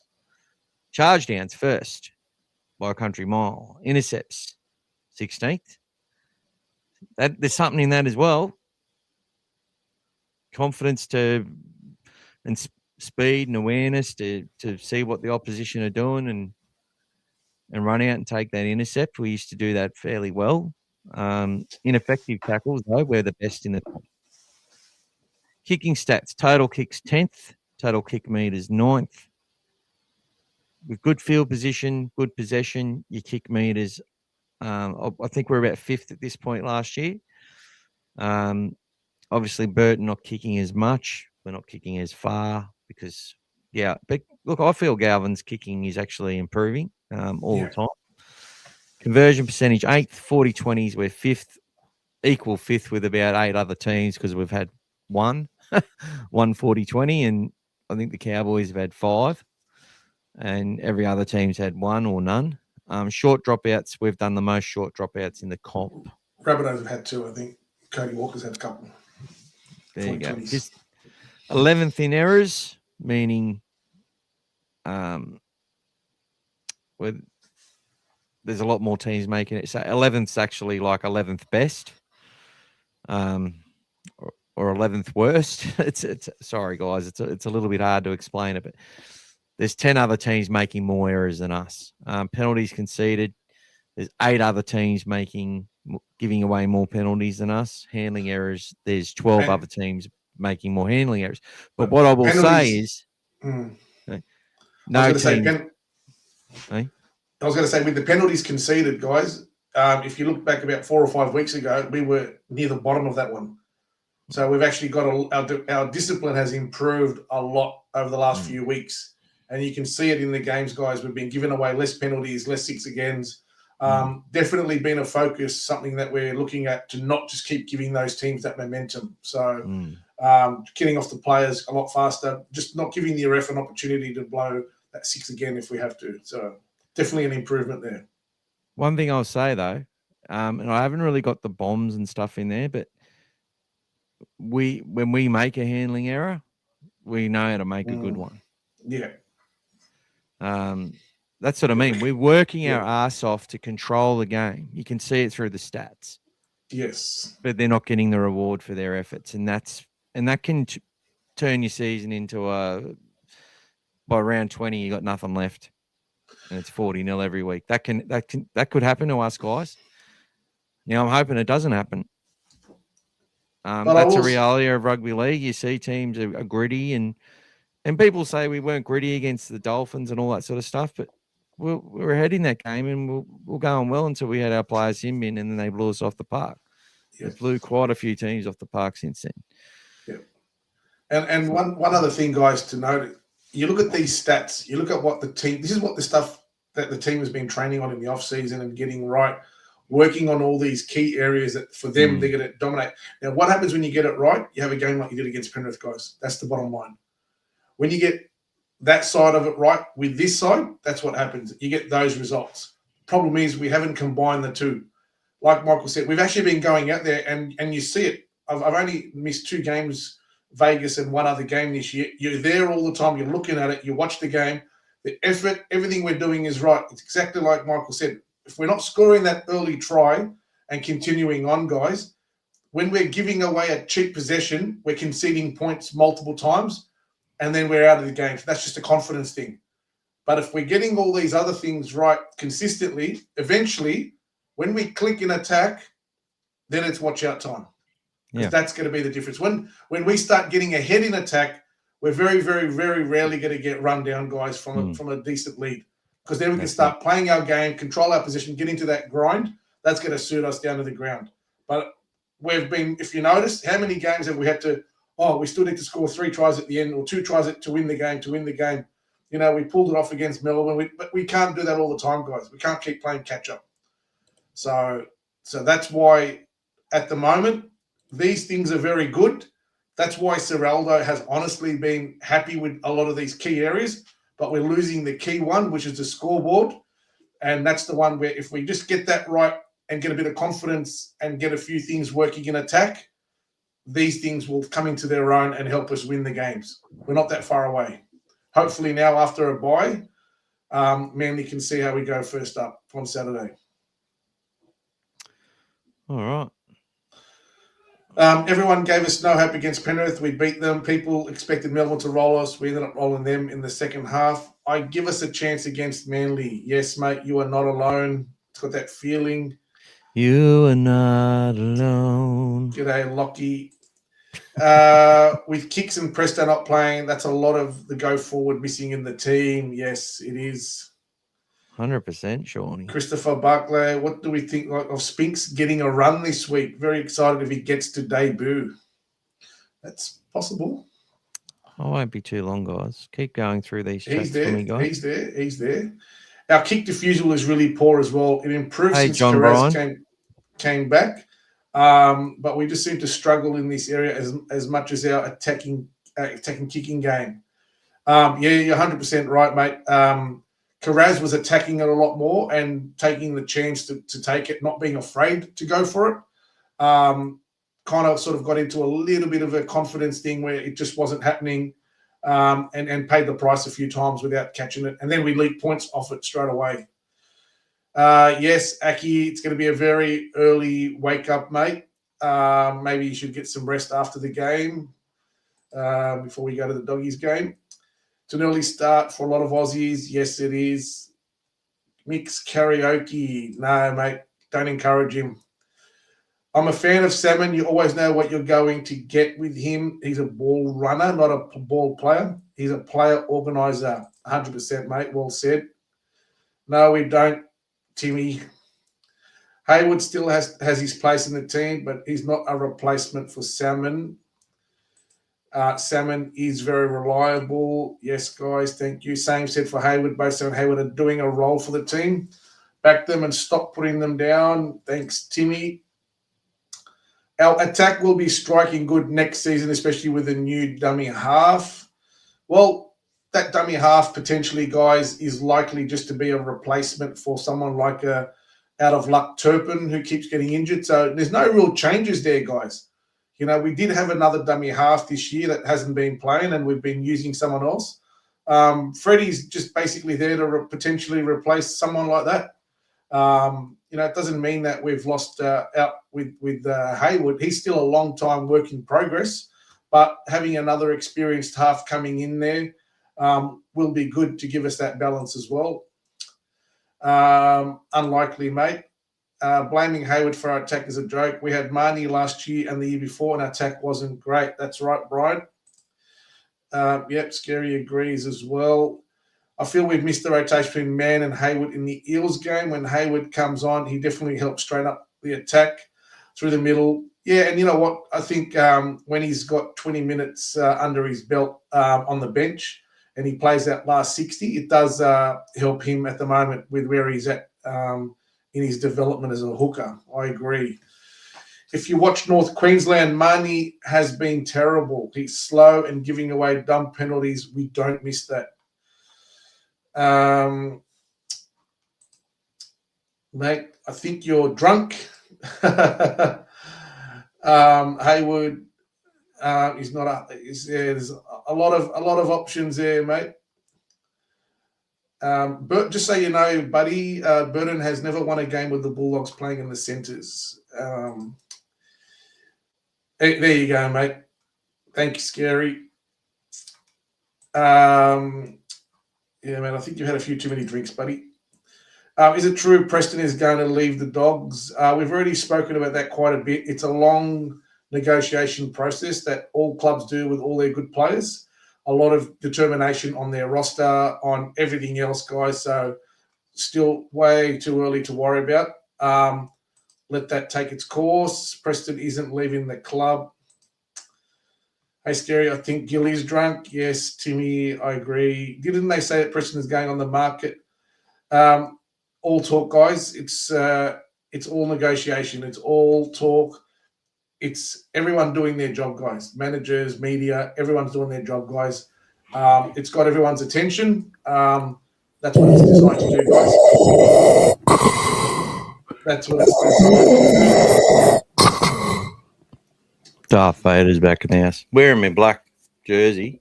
That's it. There's the black jersey there, ready for the Bulldogs wearing that jersey on Saturday night, guys. So if you haven't already got one, they're at the Bulldog store. Grab a whole. Unless you're 6XL, then don't get that one. It's sold out. I bought 6XL the other day. There you go. It's on its way. Thank you, guys. Well, it's a blow from the media. They can't help themselves. Just start the crap about the Bulldogs. That's all they do. They start the crap about the doggies. It gets them hits. We've turned a lot of people into millionaires in the media, guys. That's just what we do. We're so kind to us Bulldog supporters. Hurting with Preston and Kicks out of the team injured. Yes, doggies will prove these journos wrong. I want the doggies to make the grand final and win it. Yes, mate, you are not alone. Not alone. You are not alone. Maybe Patrick Young will get a shot next season as he's currently in our top 30. I think Michael spoke about that on the last week, but that's going to be an interesting one to see how he keeps coming and developing there, guys. Attack-wise, he's moving in the right direction. He's still got a bit of work to do defensively, but it's a good bobble. I was at the Dogs Eels game on the Monday. Yes, that was a grind. Let's call it that, guys. How often do you see a nil or scoreline at halftime? Loving the new jersey, Mick. Yes. I'm not. That's not the new one. That's one of the old ones. Yeah. And where's the Darth Vader outfit? Well, Here's a story of a lovely lady. We did the story on the signing of Freddie Lussick, which I think happened after. That would have happened after our podcast last week. I'm pretty sure. So we haven't really talked about it. And I didn't put it on the preview, but I just realised we haven't. So what does this signing mean, Gas? What does this signing mean? It means that they're saying that Hayward's going to go back to 13 and blah, blah, blah. But really, Freddie Lussick, look, I don't expect Jake Turpin will be at the club next year. He's on a one-year deal. He's had a lot of injuries. I love Jake Turpin. I look at Freddie Lussick's stats. Tackles about 95%. Turpin's about a 97, 98% But as we say, he just keeps getting injured. So I'm not 100% sure he's going to be re-signed. Now, if that's the case, the depth in our hooking options remains identical. So to think that, and I don't think Freddie Lussick is going to be on 500, 400 or 600 grand. I think he'd be on money where for someone they expect to play minutes, not 80 minutes. He's doing well in that Penrith system. He's a player that's getting the ball out to Cleary, and then when teams are run down and looking for the next play, he pulled the Tigers' pants down a couple of times, scored a couple of tries from dummy half. I'd expect Hayward could do that as well. And I'm not putting him down. I'm not bringing Hayward up here. Freddie Lussick's been playing hooker his whole career. And he's a genuine number 9. Played with four different clubs as well, guys. 4 different clubs, and he's only young. He's only 25. And he's doing really well. And he played in that Warriors system, which has a lot of similarities as well. So he's basically been, and he come from the Roosters, I'm pretty sure. And one season at the Dragons, yep. And a season at the Dragons. So Freddie is... he gets in there and he has a good crack. Now, hopefully Gordon's come along another year in the system. He'll be in the top 30 next year. If that's what it says at the moment. He got a 2-year deal, one in the development that upgrades to top 30 the year later, which was obviously designed in, we're going to help you become an NRL footballer. We love you. You're a good bloke, come back to the area. And you've got a lot of good parts about your character and about your game that we like. And he's working on all that stuff, and his minutes have gone up the last 3 weeks. And let's see it continue to go along that path. But I think what happens is that Freddie Lussick and Bailey Hayward, Hayward can come off the bench like he is right now, and continue to add great value. I see the 17 or the 19-man team now as I see 16 of those players as being just as important as everyone else, and then the other 3 are sort of are important, but it just depends in what strategy or what capacity they're used on the day, depending on what happens. But there's 16 players out there are just as important as anyone else. Whether they're playing 80 minutes or 25 or 30, they're playing a very important role in what happens. And I think Bailey offers great versatility still. But primarily, I think there's great value in having a 2-pronged attack at hooker. It's something we're moving towards. We've continually said it every single week for the last 100 years. Reid Marnie was supposed to be here this year to play in that capacity with Bailey. And look, and I feel that having Hayward and Lussick there, and then you got Gordon and hopefully Patrick Young as well, because I love what I see from an attacking point of view. And the fact that, in his last game, he was forced to go into 5'8" because Dykes went off injured. He's got attacking game, Patrick Young. It's not always like some of his passing in that isn't what I would call crisp or crisp, but he gets it to where it's got to go. He knows where to get the ball. He's has a really good vision of attack and to take the space, and he's got a determination and speed in his game that look, I hate to do all that sort of comparing stuff, but I sort of looked at the way that Damien Cook attacked the game as a young kid coming through. And then when he finally got his chance at Canterbury for a few games, when Ennis got injured or whatever. And then when he did at Souths after that, really good attacking eyes up player. And I see a lot of that in Patrick Young's game. Does that mean he's going to end up having a similar type of career to Cookie? Who knows? But that's what I see at the moment. I'm sure the Bulldogs see a lot in that as well with his attack, and they'll keep developing him. But just because Freddie, this is what I mean, though. The media made it sound like that us signing Freddie Lussick was some admission of failure in our spine. And we've continually said the same story the whole time, that Bailey Hayward has stepped into a role that because he's fit, he's trusted, and he's a really good high quality player that they've given that responsibility to. It wasn't because Reid Marnie was shit. It was because they had to do that for the future. They signed Jake Turpin for another year. Now, I think Jake would have played a lot of minutes this year if he had been injured. I think he really would have. There would have been a really strong management of the roster over 27 rounds to have those players interchange and do different things at different times. But unfortunately, he's torn his bicep, which is a terrible injury. And I don't know how long that takes, Gas. If 12 to 14 usually. Okay, 12 to 14. So there you go. It's a long injury. Maybe we get a bit of help from him later in the year. Maybe Gordon's humming by then and gets his opportunity. But yeah, I think having Freddie Lussick come in is just a good young player and could end up being a really good hooker for us over a long period of time, and someone you can upgrade him to 400 or 500 grand in a couple of years for another couple of years after this 2 years if he does well. But yeah, I don't. He's not this $600,000-700,000 player. He rarely kicks the ball. He rarely runs.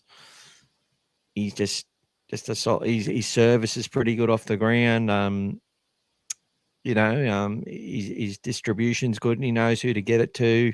He hears the calls. He goes the right way a lot of the time.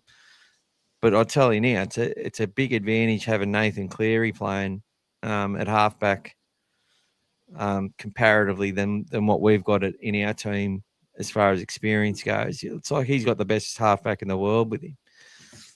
And then if Nathan has a week off, they bring in like a Jack Cogger who's, won a grand final in the same capacity. Come in, knows what to do. Like they might not lose again for another 10 years. The Panthers. But look, we'll see what happens. But anyway, that's my thoughts on there was another big beat up on that, and then didn't need to be. And he's not even a full running hooker as well. Like this year, he's actually run for the most average meters in his 8-year career, guys. He's run for 29 meters a game on average. The previous best. Why is that? Why is he running at Penrith? Who historically don't have too many runners. Exactly. That's why they got rid of Appy, because they didn't need Appy anymore, because Nathan had reached that level of control where it's just give me the ball. Mitch just gives him the ball. When Mitch will run the ball when no one expects him to and score points. That's right. Like they'll bring it, and that's what Bailey's going to do. Bailey doing a chip from dummy. No, he didn't execute it, but he was the right play. It was the right moment, the right play. He scores that try. We get a bit of breathing space. All of a sudden, people aren't as sad as they were for us winning by 2 points. But that's funny. It's a funny game, rugby league is. Let's go through a few more chats, mate. Good. I reckon 280 be about right. 280 to 350 max. Yep. Mick saying to All Things Bulldog, I am your dog father. I think in your Darth Vader voice, mate. That's all right. I'm thinking Freddie's signing will definitely be the end of Turpin, and I have a feeling possibly Mann as well. Yeah. Look, I'm not confident about a Kurt Mann signing for next year. Something has to give.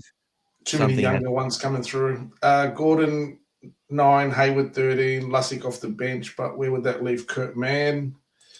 Man plays his guts out, and that can never be taken away from him. But feel and see his age is starting to show. He's done so well to play for as long as he has. Currently 33 and nearly 34, getting up I can't there let for that first grade. comment go. I can't let Heinz's comment go. I can't let it go. That's all right. I cannot see a situation where Gordon's starting at 9 and Lussick's off the bench. We're not going to pay Lussick 300 grand. Like Gordon's not anywhere near that money. He's not our number one option. Thunder Calves. Hopefully, though, what I saw from Thunder Calves when he came into the game is someone who could play like a Brandon Smith. I also got a bit of that from Curtis Moran as well. He's been on fire too. He's been on fire. Yeah, but at the Dogs, he was dropping some balls under pressure, and it seems they ruled a line for him. That's one that I agree with. That I didn't like the letting him go. We all love Curtis Moran, and we loved him as a junior. And some people are saying, I would prefer we've kept him and not extended a Salmon, but two different players, and it's. Sorry, but Curtis doesn't throw when he's throwing balls, a lot of them went to ground, and that was even in New South Wales Cup and stuff. He can do it. He did it for the Maoris, but it's very hit and miss with his ball playing. When he's just running the ball though, off the back fence, love it. What's your brother Pete got to say, mate?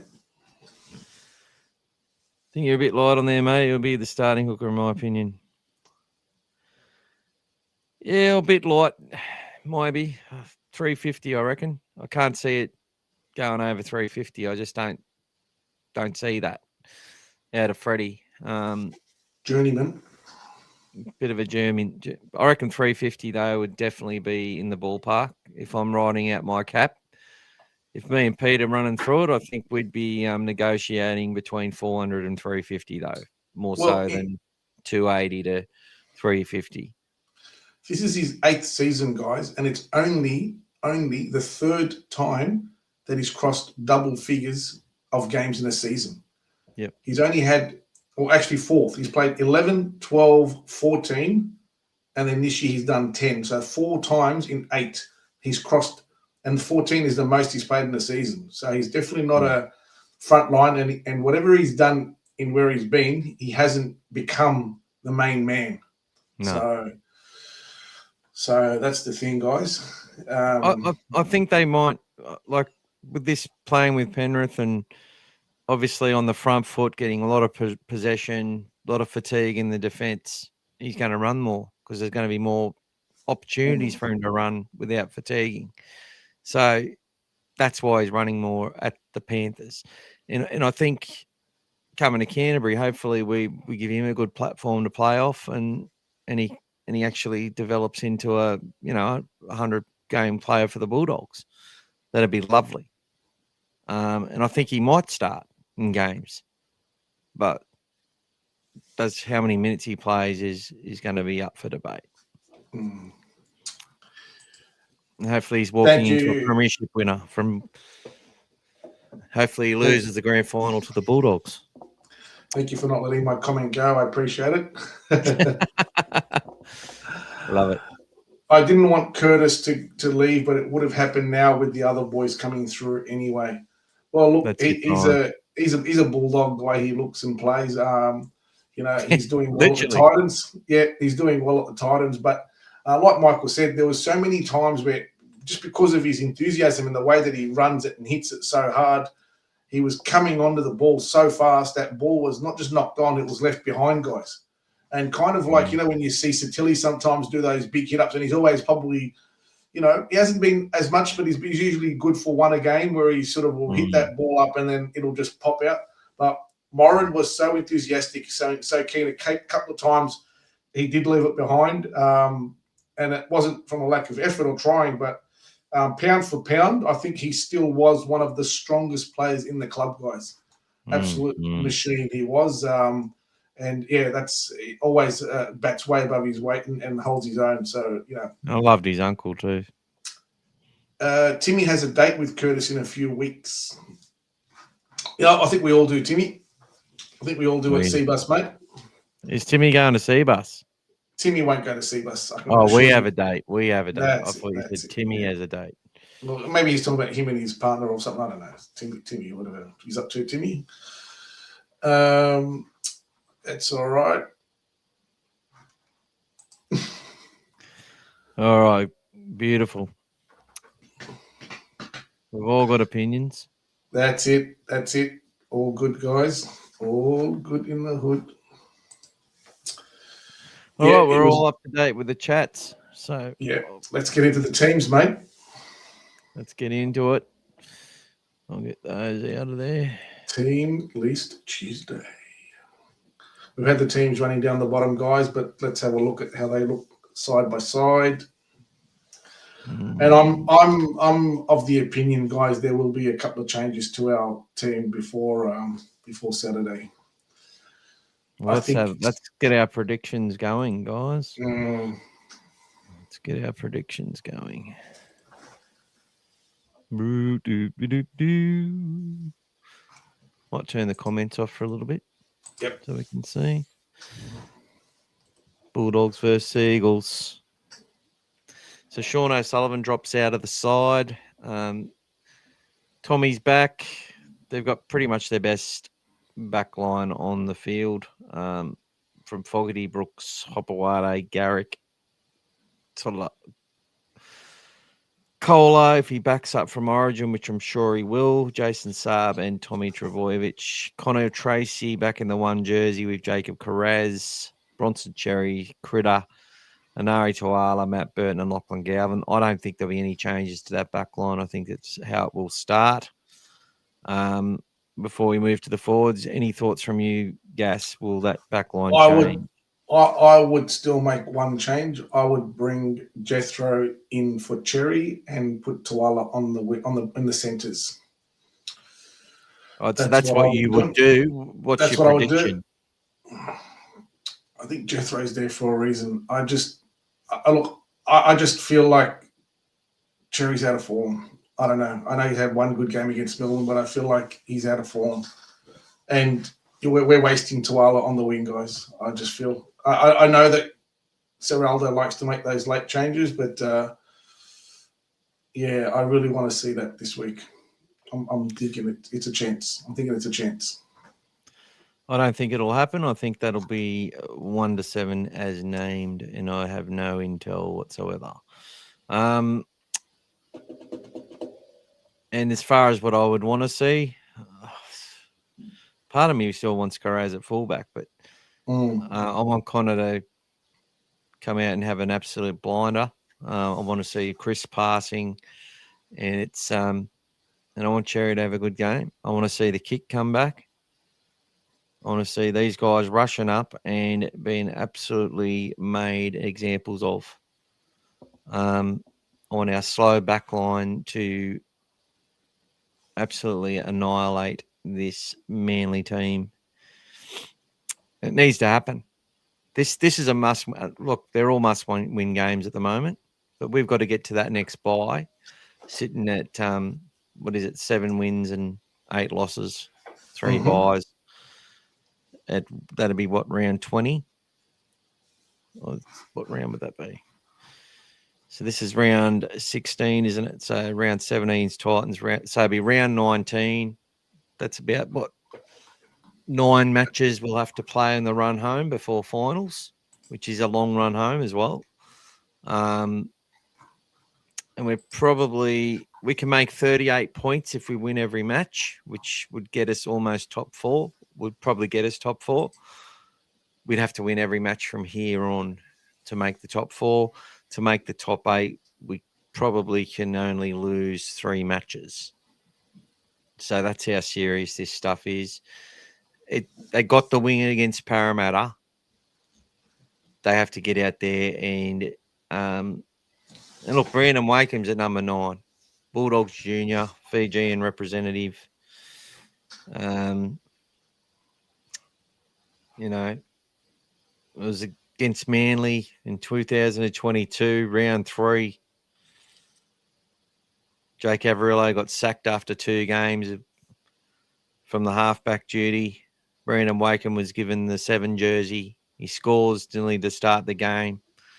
Had an absolutely great first 25, 30 minutes. By round 4, he was demoted out of the side, and I don't think he ever got back into it. I feel like this game is going to be similar to last year's game at Allianz. I don't think we're going to blow them off the park early. I think we're going to have to grind our way with them, absorb everything they throw at us, which is what we did last year.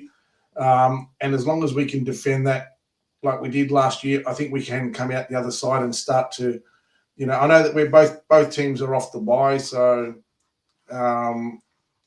it's going to be challenging on that side for us. But I think if we can hold them out to start the game, because they usually love getting off to those big fast starts, Manly, and they'll blow teams off the park early. But if we can hold that out, I think we can get into that grind and then hopefully come over the top at the back end of the game again. Well, Jake's running the ball a lot more this year, and he was one of the guys I said that had to improve for Manly to do better, because statistically he's just gone like you can't defend his stats over the last few years. This year he's much better. And I said he has to start doing it. You can't be paid that much money and not run the footy. So he's been averaging. He's had 13 appearances this season for 6 tackle breaks. He scored a try. He's averaging only 6 hit-ups. Tackling at 96%. He's averaging 55 metres. 8 wins, 5 losses. Last year averaged 49 metres. But look where he was in his heyday. 134, 135, 122, 117, 109, 87, 72, 49, 55. So I feel he was taking more hit-ups at the start of the year. I haven't really watched too much Fosball, to be honest. Only I've watched a lot of half games. His tackle efficiency's up. Obviously, they're probably getting a bit more ball. He used to offload all the time. Doesn't do it anymore.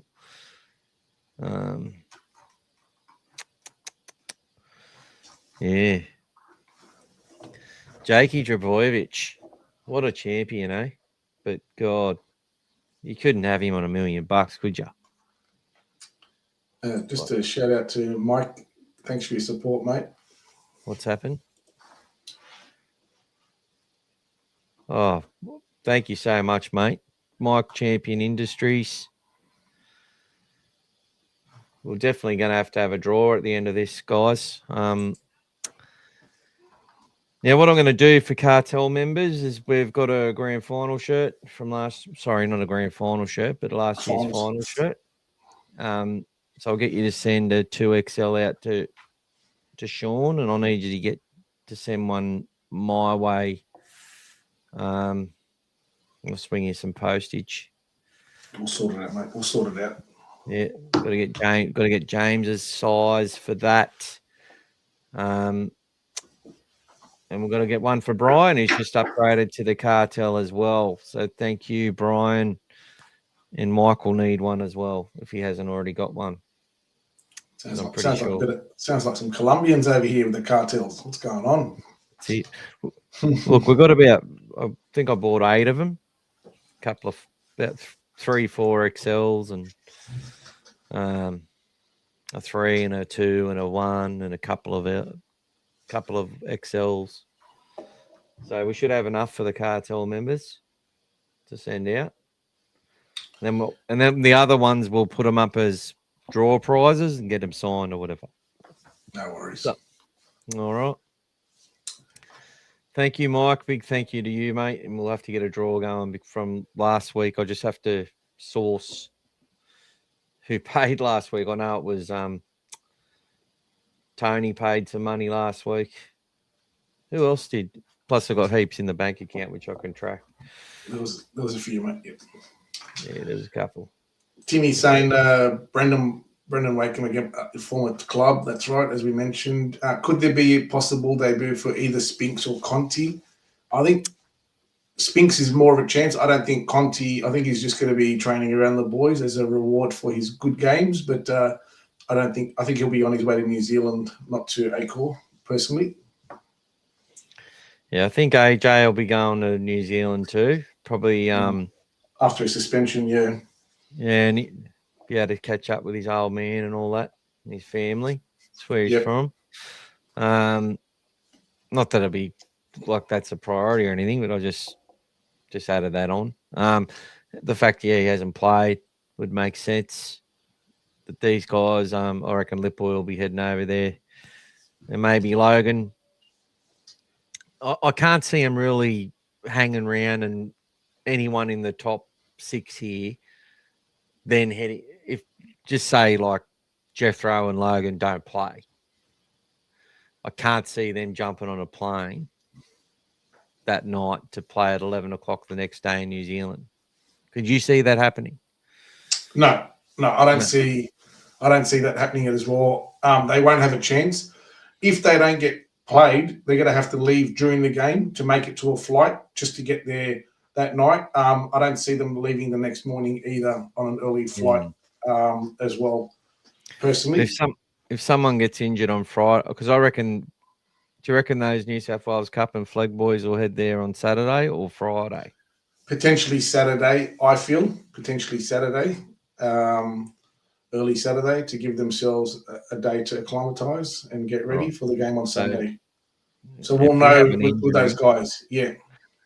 And we'll need to keep a reserve. Correct. So one of these 3 aren't going either. So I think maybe Lipboy stays and AJ and Alex jump on the plane. Yeah, because then we've got a few players with potential back coverage. So that's going to be the option. I'll tell you what, I didn't mind Josh playing on the edge again. I thought he looked promising. As I said, a couple of little kicks from Birdo in behind, and we score some points. Yep. I want to see Jack get out there and rip in. Sort of look at Jed's size and go, I wonder how he'd go at it. Someone said that the other week too. I wonder how he'd go in at dummy half. He's got that. He's not huge, you know what I mean? But Logan Spinks, could he make his debut this week? I reckon there's potential in it. What bigger stage against the old enemy? I feel there's a little bit less energy on our bench. I'm just feeling like there's not as much energy. I feel Bailey's bringing good energy in the role he's playing off the bench. I think he enjoys having that heat taken out of it. Like Kurt Mann's breaking his body to play 9. It'll be taking a toll. Don't you worry about that. But he's tough as they come, Kurt Mann. There's no tougher. I'm just feeling the energy. I don't know. I like having Harry come off the bench. I really do. Yeah. Without having Satili there. I think Josh has done pretty well off the bench, especially against the week before. Had really good. He was one of our best players when he come on. But is there potential for a Logan Spinks to line up on an edge this week and start? I don't know. Be a big deal. And how would he line up? He'd have Hamoli Olakawatu running at him. That's going to be interesting.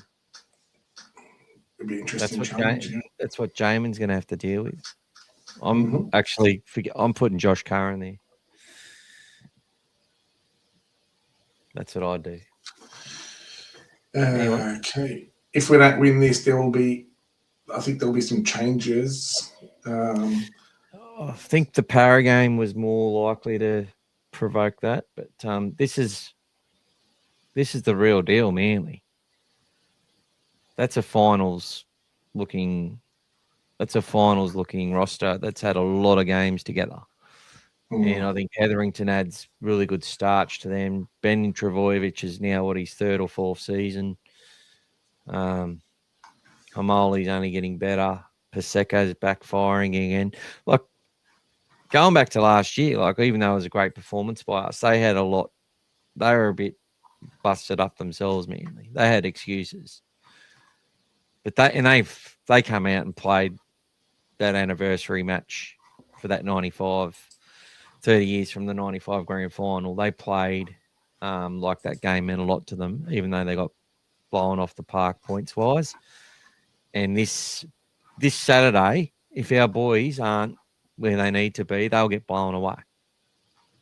Yep. So if they're not out there and ready to absolutely go out there, execute and play a tough game, a high tempo game like they did against the Panthers,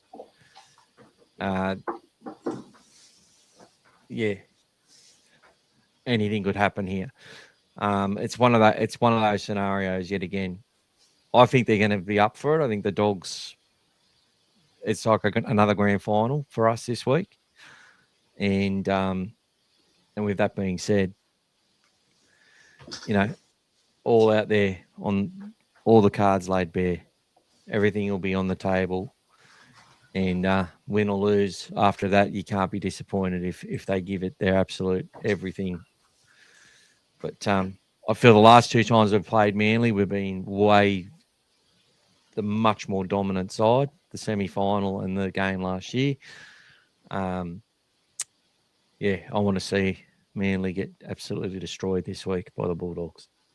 That'll be great.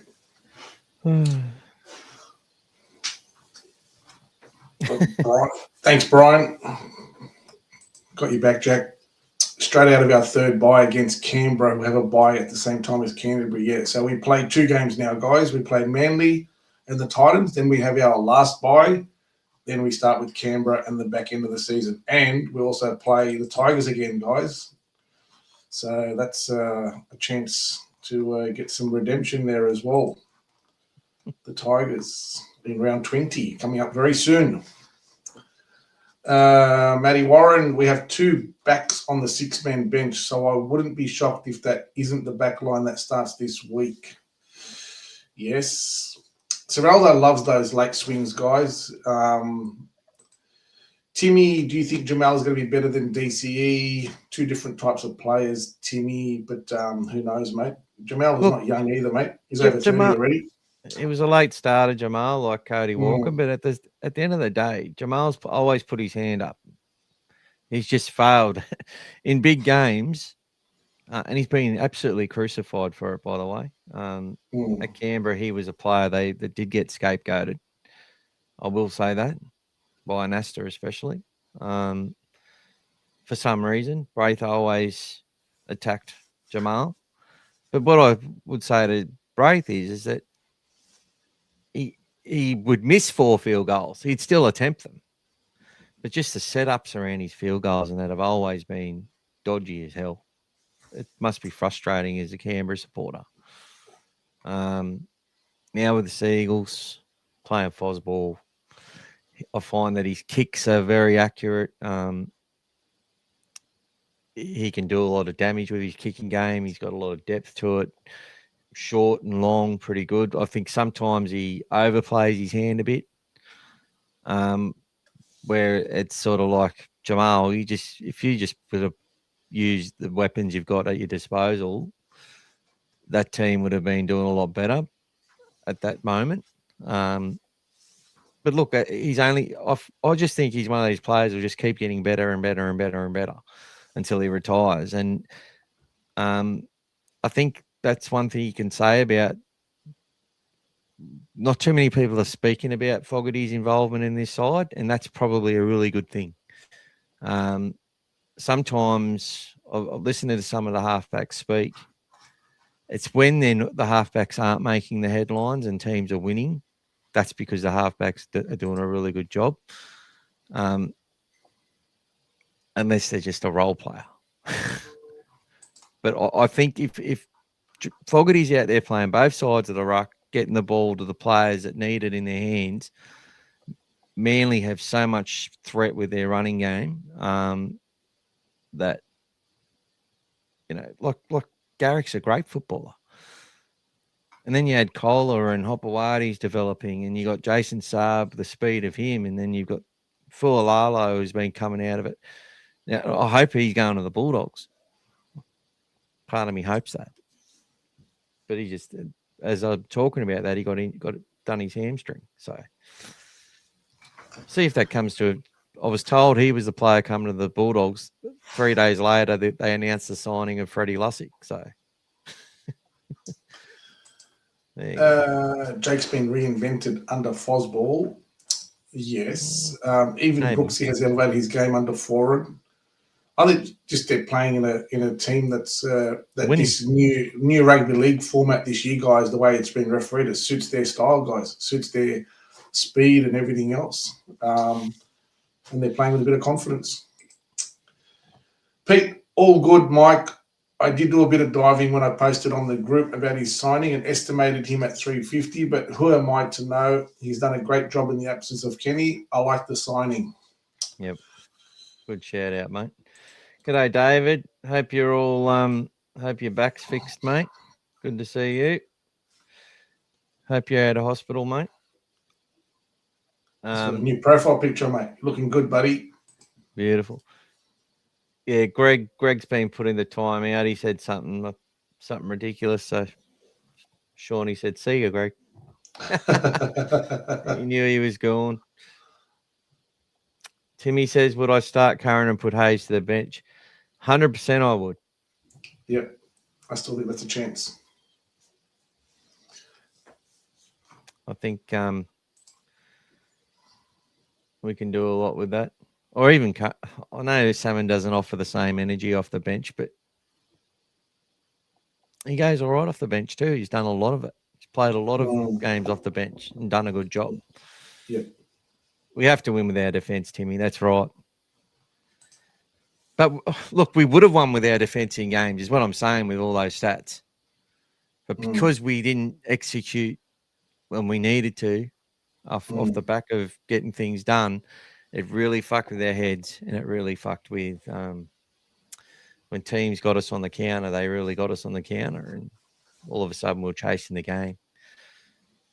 It wasn't just shit defense from the start of every game. There was some games where there was some poor options, and you could see when Carraz was at fullback against West, and that try they get down the left edge straight up. Critter and Galvin were about 100 metres away from each other. Like, there was something, there wasn't like Tracy's just normally not allowing that Spencer, that sort of thing to happen when he's behind the line or even in the line. And that can happen, guys. They're all talking. And you see them at training where they're running the numbers. They'll be like, move in, move centre post, move. They've got all the things they say to get, and the players just, they've got their eyes up on the game, but they slide and move to where they've got to go and stuff. That didn't happen that day. I don't know what I'm doing now. Starting to go off. All right, mate. My brain's going mental. Fosball is overhyped. Those on the northern beaches have been drinking the Kool-Aid. We will smash them. Yeah. There is bragging rights in my extended family. My cousins follow Manly. Sorry to hear that, Timmy. I think the Manly team wanted Anthony sacked. Everyone will play better when they try. That's right. Well, he doesn't have a good rap, Seabold, does he? Doesn't have a good rap. He must interview well, guys. That's what I can say about Anthony Seabold. He must interview well. He's got a good manager. So he says the right things and does the right thing, but just doesn't. They have Jimmy Dimmick as well. It would be great to get one over Jimmy again. Yeah, don't forget, guys, like the reason he left us because he didn't get the promotion he was after and said, that's it, I'm out of here. So he left and didn't want to stay and hang around, but that's what happens.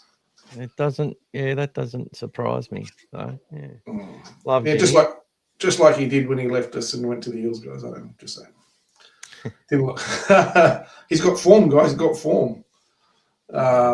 Super League versus ARL. That's all right. The money Mate, was offered to leave. That's right. I know what you were doing now, mate. You were getting us ready for a spin, mate. Come on, get your money together, buddy. Oh fuck! Let's announce a winner, mate. Come on. What's going on in? What is going on in the Origin game? Origin's tomorrow, guys. There's a lot happening tomorrow, guys. A lot happening. I mean, for those who like watching sport, I mean, it's there's an interesting World Cup game for the women as well in the cricket, starting at 7:30, and also the men start at 6 o'clock in their T20 against Bangladesh. So, if you watch sport and you like sport, there's plenty to keep you entertained till the 8 o'clock kickoff for the Blues. So, go the Blues, go the Blues, go the Blues. All right, so we've got James T. We've got Brian B. Now, Brian's also put in both weeks, so he gets another 2. We've got Tony. We put in 2 last week. Tony and Tonu. Tedesco versus Ponga, To'o, Cooler and Staggs and Marky Mark against Selwyn Cobbo, Robert Toya, Hammerside, Tabulai Fido, and Jojo Fafita. Mitchell Moses is back. He's got a good record with the Blues, guys. So up against Mr. Munster, Nathan Cleary and Sam Walker. So Cleary would absolutely love to back up that last game and win the series and shut a lot of people up, guys. As much as you hate to think it, it's there. Payne Haas back. I know his record hasn't been great this year when he has played, but he's back. Thomas Flegler against him, Reece Robson and Harry Grant. Mitch Barnett still been playing strong. Tino has unfortunately lost his father to cancer this week. So best wishes to Tino. Hope he plays well, but not enough for a team victory. Hudson Young and Brendan Nikora. Dylan Lucas promoted to the starting side. Kurt Capewell, and a lot of talk about Isaiah Yao and whether he should start, and people talking about Cameron Murray starting. I'd bring Barnett off the bench and put Isaiah Yao to prop in the front row. Yeah, that's still an option. Start Murray. Still an option. Both teams have a pretty solid bench. So Cameron Murray, Victor Radley, Aiden Fanua. I love playing Origin in my dreams of Blake. Appy Coruscant, Ethan Strange, and Jack Bostock has moved in after the injury to Casey McLean. Yep. Max Plath, Lindsay Collins, Finawaki, Trent Liero, Reece Walsh is back with his toilet in tow and his nail polish, and Murray Tuolagi. The additional reserves, guys, Hamoli and a player that I felt could have potentially made the team, Helam Lukey. He's been playing well. He's a good try-scoring back rower out there as well. So 2 evenly matched teams, guys. Not sure if there's any favourites in there. In whichever way you look at it, I think it will be all up to the start, guys. If the Blues don't get their problems fixed like they have in the last 3 games where they've missed the start, I can't see them making up the ground this time. But if they get off to a good start and hold their nerve, I feel like we can wrap up the series, guys. It's going to be our best chance. You don't want to leave it to Suncorp in the third game, guys. This is going to be the best chance for us to wrap up the series. So, yeah, absolutely looking forward to that tomorrow, guys. Brian feels like there could be a Queensland domination going.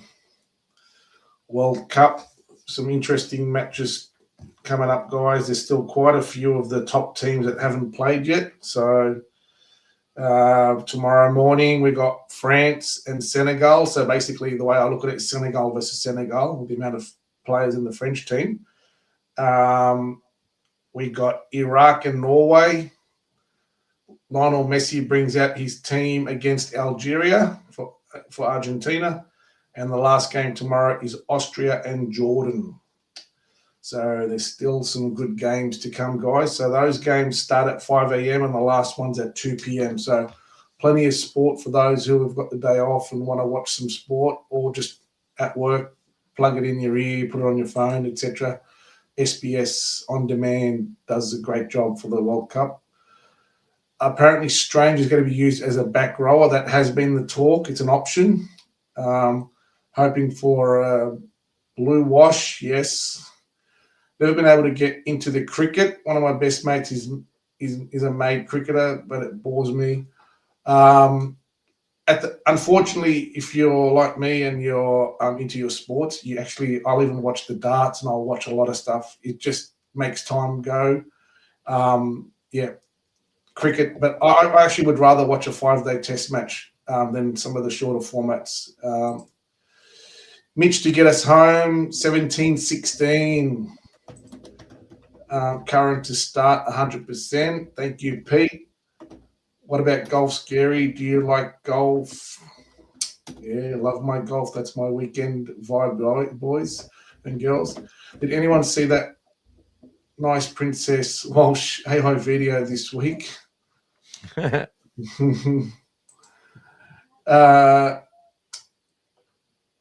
Yeah, mate. I feel like I'm in prison today, mate. Yeah, it's right. I'm behind bars today, unfortunately.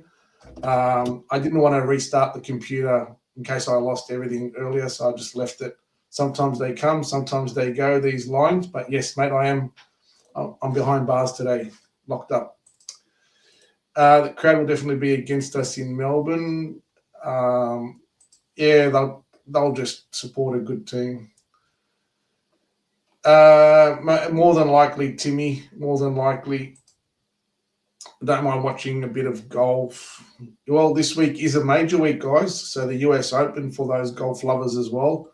So there's a lot happening this week. So we'll have the golf Friday morning, Saturday morning, while the Aussies are playing on Saturday morning. So plenty to come, guys. Ronaldo for Portugal. That'll be the following day, Timmy. So Portugal play Congo, Uzbekistan, Colombia, England and Croatia are still to come, and Ghana and Panama. So there's still quite a few teams that haven't played for the next 2 days before we start getting into these second round matches, guys. Heinz is keen to watch Nico Mealy score another 4 tries. He's the future of our club. Heinz, he loves the reserve graders. He loves them. Yeah, I know, mate. When you win, was it 66-4 or 68-4? Yeah, it's all rosy posy against the team that was decimated. Nick was playing fullback in the Queensland Cup for a few years. Yeah. Look, I don't know if his ceiling's that high, but who's to say it's not? Mm-hmm. I don't think personally he's the future of our club, but he's a big effort player.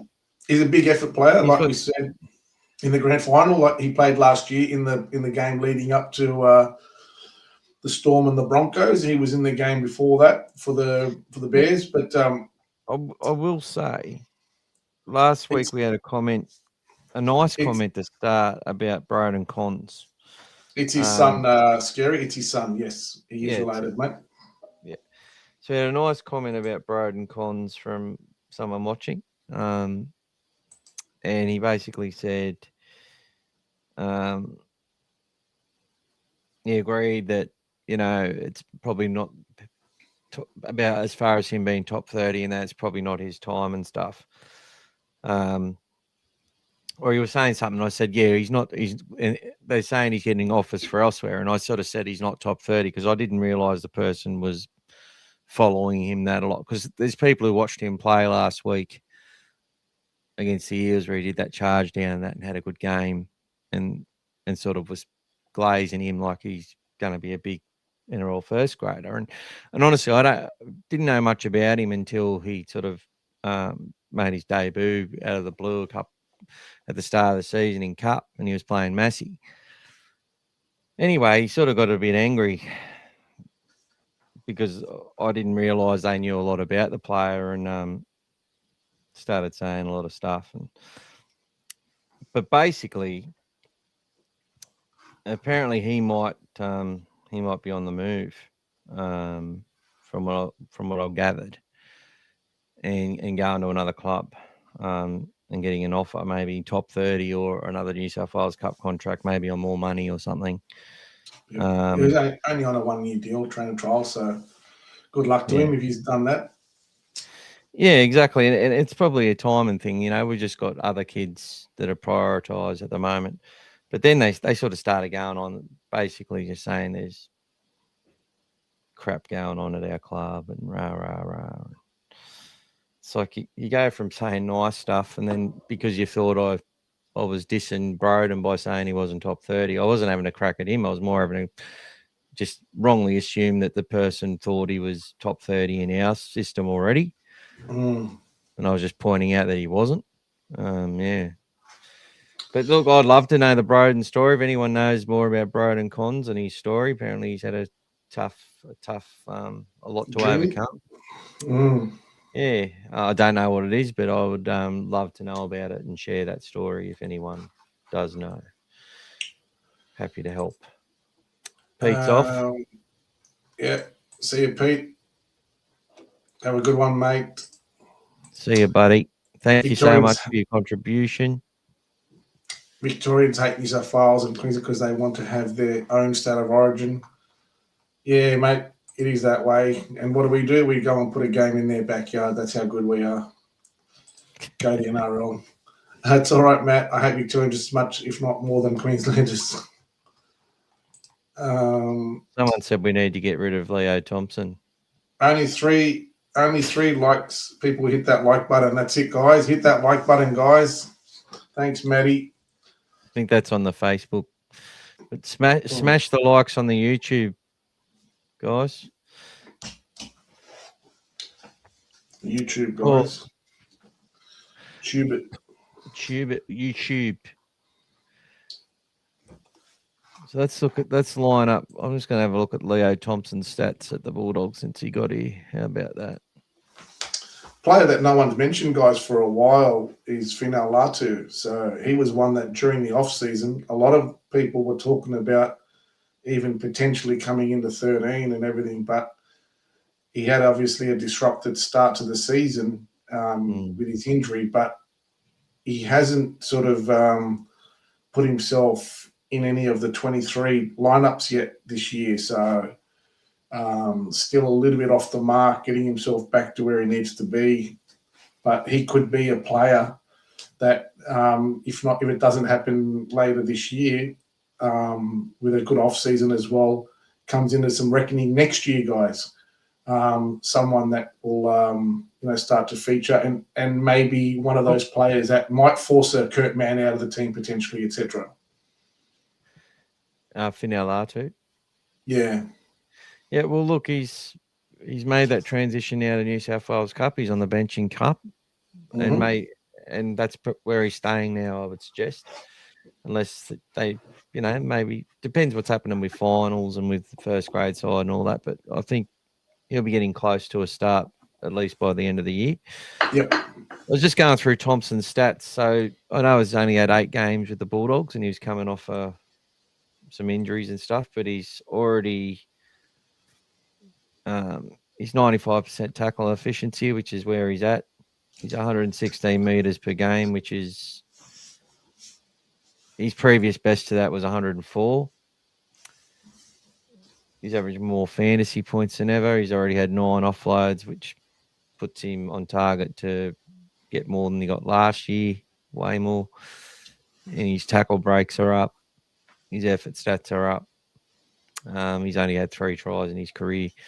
Had to have one with the Dogs. He's on track. He's doing well. He's getting better every week. And be keen to see how Maxi King's looking as well. But in this, with the just what I'm going to say on the Origin side, I think it's got a better balance with it. I think Collar playing centre. JB was talking about this on the phone yesterday, and I have to agree with him. Collar at centre is better than on the wing, but I still think there's going to be some things that New South Wales need to deal with defensively if they're going to win this match. And they could hopefully don't find themselves behind again. And before I go any further and get into this spin the wheel, I talked a lot about Ashley Klein. It'll be on record over the last 4 or 5 years where I've said numerous times that I felt Ashley Klein. And look, I don't believe, at the end of the day, I never believed he was a corrupt ref. But I always felt that I'd never seen a ref that had, before these momentum swings were happening more and more and more in games in the NRL, I'd never seen a ref have so many, teams that had won the first half and lost the second half so convincingly, or so many momentum swings in matches than Ashley Klein games. It come from watching him Bulldogs versus Canberra. I think there was 2 games he refed in a row years ago. And the way those games just changed complexion. Games we won as well, where we were behind the 8 ball, not getting a penalty to getting them all. And it's more than just I just found those games to be officiated so bipolar in the way that they were approached at different points. It's like, and I always said Ashley Klein it never favours one team over the other, because things can change from one match to the next or from one half to the next. Is that because he's a good ref? I don't know. I think he's always had a lot of detractors. I think he's had a lot of detractors his whole career. And knowing what the gambling bug can do to people, I don't think he was doing stuff on rugby league games. I really don't. I just, but it happens though. We know that Darcy Law, Arthur Summons, and to the day he died, telling people that Darcy Law, they come in at half time and says, doesn't matter, we're going to lose the game, we can't win. Darcy's taking the money. St George are winning today no matter what, and that's what happened, Lots of stories back in the day. Like, people do get corrupted. People do make mistakes. Ryan Tandy took that bet. He's no longer with us anymore. But there's all that money that the Cowboys were going to score first off a kick. They had the kick from in front, didn't take the kick, and went and scored the try. So the bet didn't even pay off. But he was behind that.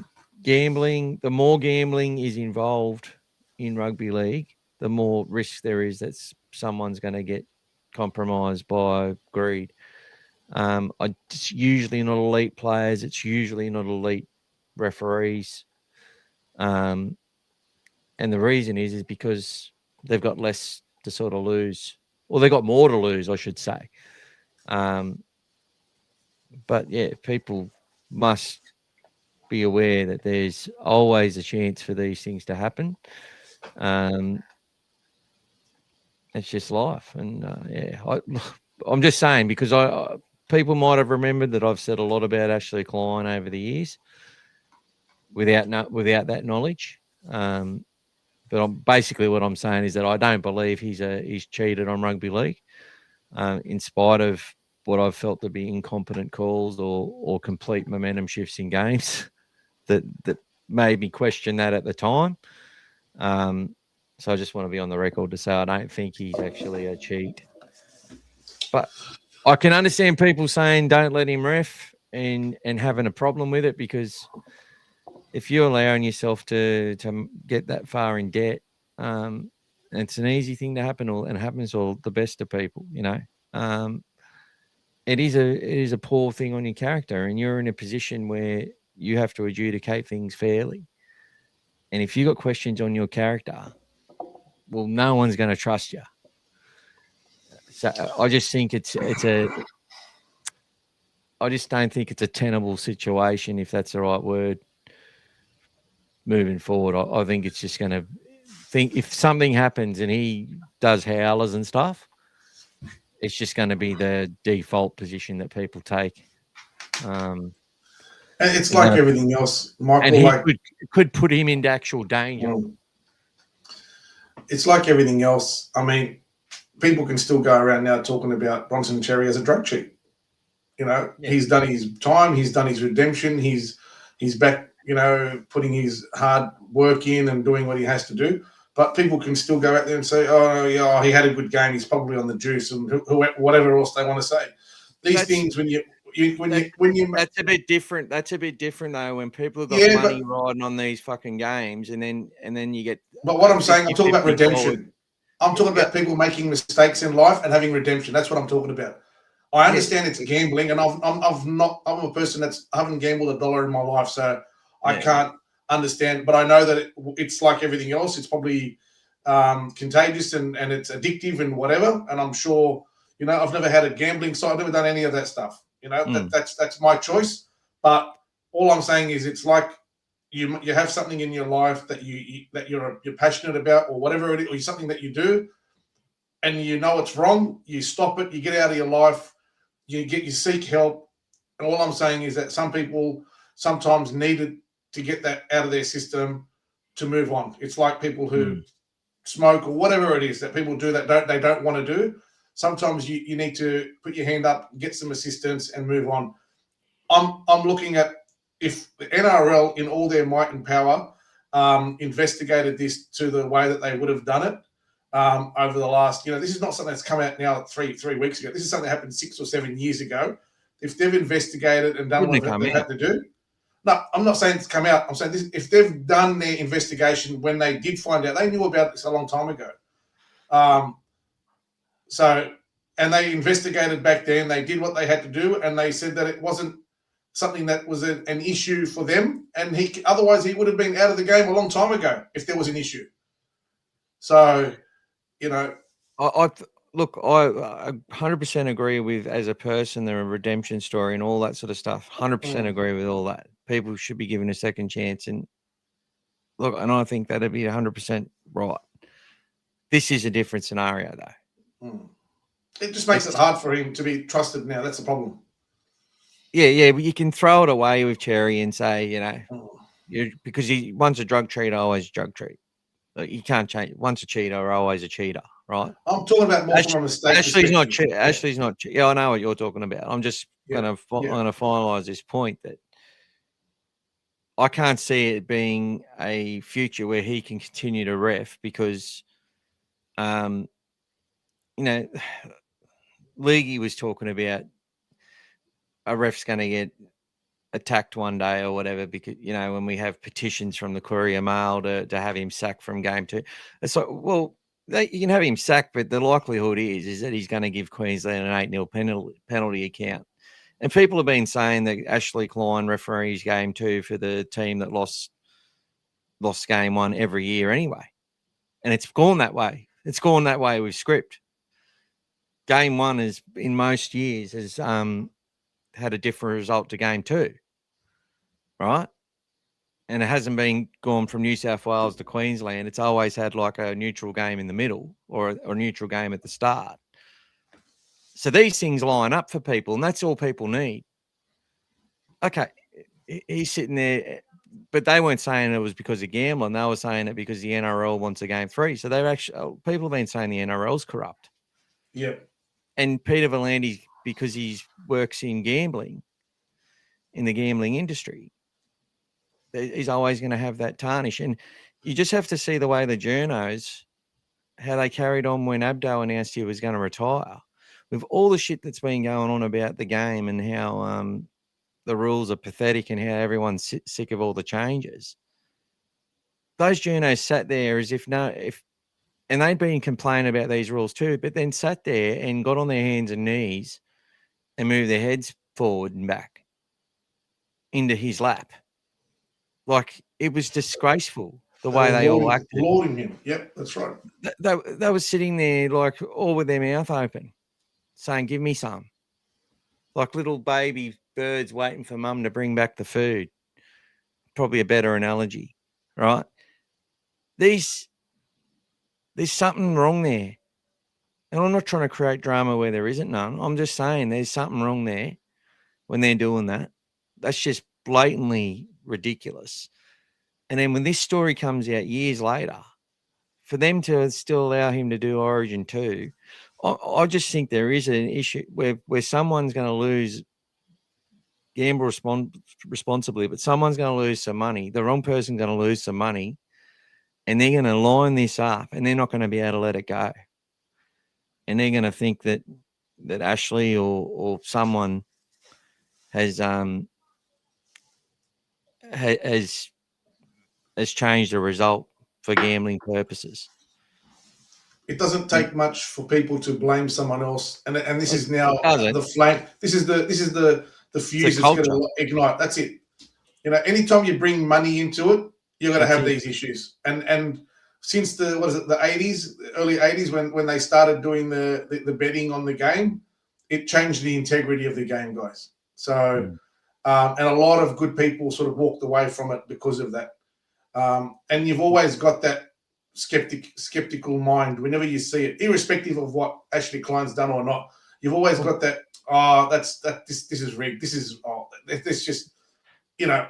It's always betting will happen. Betting will happen whether there's easy access for fans to bet or not. It always has happened in Australia. The problem with this is that he was in debt to the total to $400,000. And people have had an issue with him in the past, thinking that there's something wrong there. And then we've seen all these Origin games the way they go. Like, I'm just saying, there's so many things line up for people when they lose. You know, everyone tells you about how it lines up when they win, but when they lose, they can draw lines to anything. Well, some of these lines it's like Marnie and Toby in the team when we're winning and they come out and we're losing. It's very easy for people to sum that up. And look how every single week we lose, that gets mentioned. No one moves forward from it. Yep. I can't see anyone moving forward from this. They're locked in a time warp, mate. But yeah, I know what you mean. I think we're going to be locked in a time warp with Ashley Klein. Yeah. I never want to mention it. I never want to mention it again. But it's going to be a hard one. It's going to be a hard one to get out of, mate. It's going to be a hard one to get out of. I can't see him coming back from this. Yeah. I feel sorry for Tino because I know that Tino was never ever leaving the Titans because of his connections to family and all that sort of stuff. And you know, are the gods going to align for Queensland again with that? We had Munster's old man died last year. Game 3, Game 3 on the decider. I always felt from that point. Look, I feel sort of bad saying this, but it's just how I felt. I'm just saying how I felt. I felt New South Wales were never going to win from that point. I just didn't think that. I thought that if there was some sort of God, football God, as there is, it'd be on Queensland's side. And they definitely outplayed the Blues in that match and deserved to win. So it's game 2 this time. I think it's going to be a really good game tomorrow night. I really do. I think, and I hope Ashley stays out of it. I hope he just lets it go and lets them play a typical State of Origin match. Queensland forwards working their ass off, kick chase, doing their jobs, doing their roles. New South Wales going out there, not dropping the ball, playing with the swagger that they've got, and the two Titans colliding, and we don't know who's going to win until the 80th minute again. That'd be quite nice, and hopefully not with the. But as Gus said at the start of this, do you think Queensland would have cared? Do you think Queensland would have, just say they win that second game in 2024 after Suoliti was sent off in the first game? Do you think they would have felt hollow about the victory had they won the series 2-0? 100% they wouldn't have. They would have been gloating, bad losers but worse winners, Queenslanders. Mm-hmm. Yes. Whereas New South Wales, at least a lot of us felt a little bit hollow about it. But that's the difference. They don't feel hollow about it. Queensland won. That's all that matters.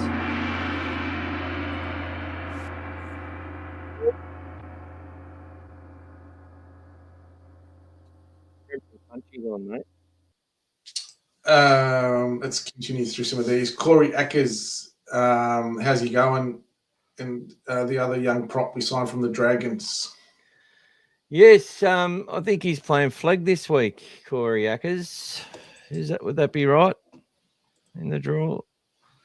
Thanks, Brian. That's it, guys. Hit that like button. He hits it every week. Thompson's been going well. I think his best is still to come. He's finding his feet still. Yeah. I think Fino has struggled with his consistency, but with more minutes under his belt in Cup, he will eventually get a chance. That's right, Timmy. Last game was Thompson's best game so far. He's getting better. All right, that's right. He's improving week on week. That's right, Leo. Thank you, Timmy. Tough games ahead for us to make the 8. I believe our team can do this and win more games. Up the doggies. Much love to you and this channel. Thank you. JP. Who's that from? JP. Oni. Thank you. J-Pony. I cannot stand Ashley Klein. Bad news, boys. Ashley Klein's son will be an NRL ref in about 3 years. Yes, guys. He's not too bad, I guess. He goes all right. I was there for the Bulldogs round 1 game, New South Wales Cup, against the Dragons on the 7th of March. And Ashley Klein's son refereed that game, the game that AJ hit Cade Reed and knocked him out. The Dragons won that game 14-10, unfortunately, but Ashley Klein was sitting just to my left the whole time, sitting on his phone as well. Yeah, that's what I was going to say. What was he doing the whole time? He was on his phone watching the fucking races, probably. On his phone, guys. I will admit he was on his phone. His son was refereeing, and he did occasionally glance up. But funny enough, I did have a quick word to him, and I said to him, it's just interesting when you referee. I said, a lot of games swing both ways very fast. I didn't think he got what I was trying to tell him, but I did ask him. He's like, do you know about my gambling problem? There are no good refs. There are just some that I don't hate as much. Yes, that's right. Nathan Highmarsh came out and said he had a gambling problem at one point post-football career. That's right. As John Laws used to say, if money is involved, there will always be a chance of corruption. Corey Ackers is playing Ron Massey this week off the bench. There you go. Can't outright accuse him of being corrupt, but some of his decisions seem to be beyond belief. Yeah, that's right. And look, guys, you know what? My only worry is that some NRL player being reffed on the field inadvertently blurts something back at him to that effect, and gets in trouble for it. That could be a problem where a player, without wanting to, turns around. How much you got on the Bulldogs today, Ashley? Yeah, just something, guys, like that is going to be a worry. Hi, guys. God. I'm David Schwartz is here. I'm also over the salmon bagging. If we make a grand final and he is still at the club, he would play his absolute guts out and be the Clive Churchill winner. There you go. There you go, brother. Timmy says it's addictive. 100% agree. 100% right, Dave. If he does a howler, call the fans will tear him a new one. Yes, James, I agree. Admitting you have an addiction is the first step to breaking its hold on you. So, 100%, yeah, Matty. 100%. that's sort of what I was trying to get to, guys. Yeah, 100. Got that, guys. So I'm just worried about. No, I know. It's going to happen, mate. It's going to be the a loop. backlash is going to happen. It's going to happen, mate. It's going to happen. Yeah, I know. Especially now with this social media, anybody can just grab anything they want and bang, post whatever they want in 2 seconds, and then it becomes a story as usual. And they'll say, "Oh, the fan backlash and all this crap." It's just the usual. I'm also sick. I'm so over the salmon bagging. That's got that one. Yep.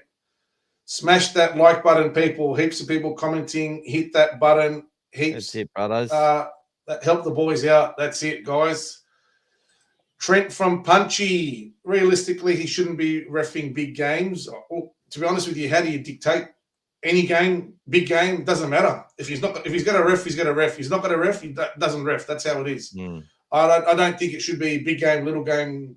Origin game. But some people do reserve grade games and stuff there you as go. well. If he's admitted to a gambling problem, it means that he can be bought. In the words of Big Bang, that's your opinion. Conflict of interest into sport, yes. They need to bring back the badge. No, mate, Badger. Happily retired, mate. Working in the different NRL. No, he means Casey. Oh, Casey. Oh, the wife. Mr. Start. Oh, sorry, buddy. Look, always good news is you can listen to it again tomorrow or even later today to go to sleep. There you go. Lads. No, he means lads. There we go. Yeah. Michael. Hey, you're late as well, buddy. Just in time for the draw, mate. Come on, throw some money, mate. You never know. You might be a last-minute winner again. $5. $5 is the minimum, guys. $5.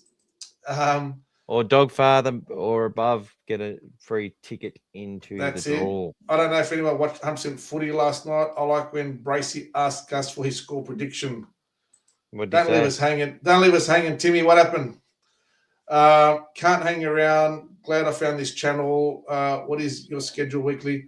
2 things. Every Tuesday night, we do the one podcast. So that usually is sometimes 7:30 or 8 o'clock start, thereabouts, every Tuesday.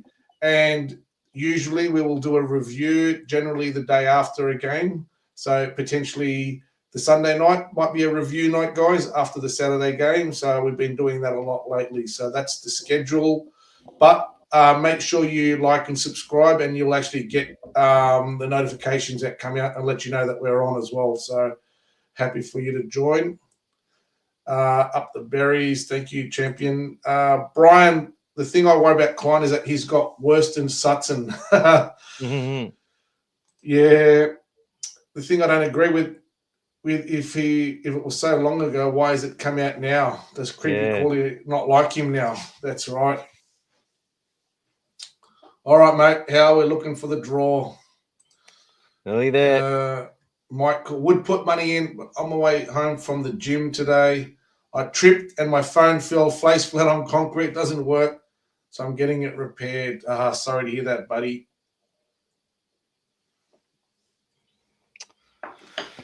Alrighty then. Got all our Dogfather members and cartel members in. Pardon me. There we go. Got our first subscriber on Facebook as well. Yes, Timmy. I will be going for a stroll, Timmy. I might go for one. No, I already went for 10K. I've done 14,000 steps today. You're already done, mate. I'm done. I can't do anymore. I'm heading up. All right, let's get this up. Nice fresh air out there. So our report card for the boys is we're a C. And we're a C average with some B's, a couple of A's, a couple of D's, and a couple of E's, which brings us down to a C.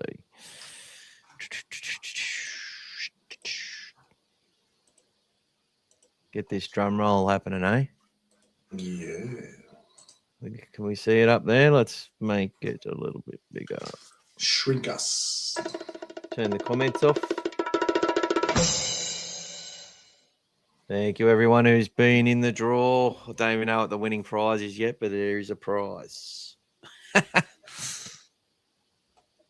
Let's go.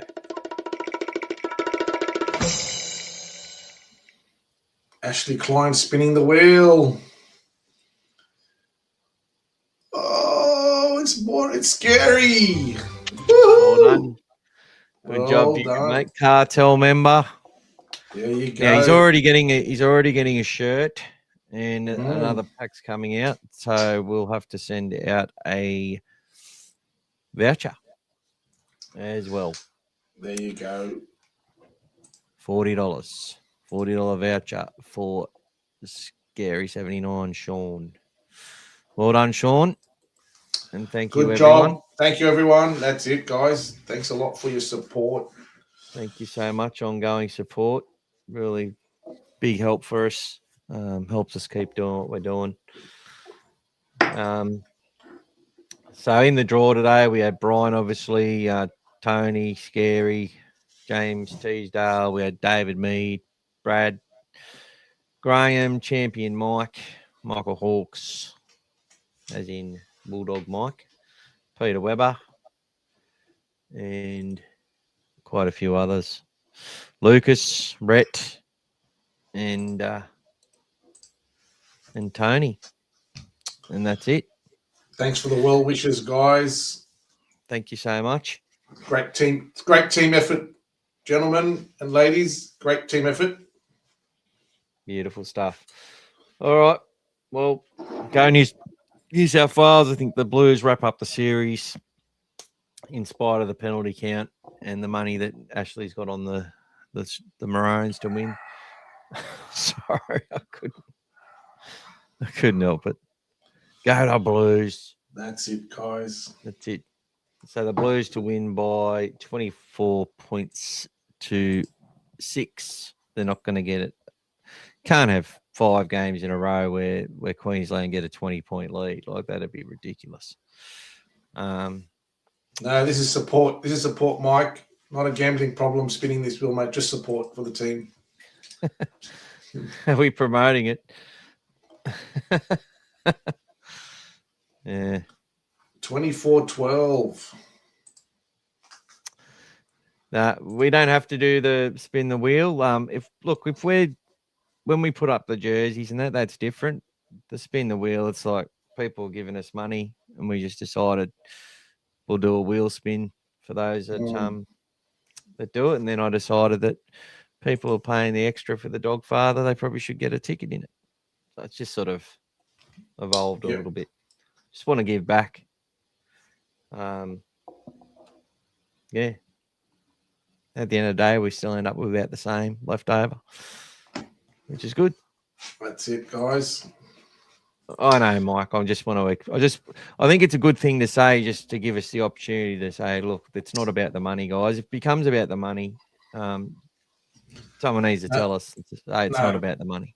Mike's just complaining because he pulled the short straw, and unfortunately he had to meet me when I presented him with his prize. It's all good, mate. Tough, mate. It's all right, buddy. You imagine having this bloke ring you every day. Oh. Works both ways, buddy. All right, time to listen to the song, people, and we're going to have a new song out for you. Dave did a really funny one, actually. Instead of calling you Gas, he called you the other bloke.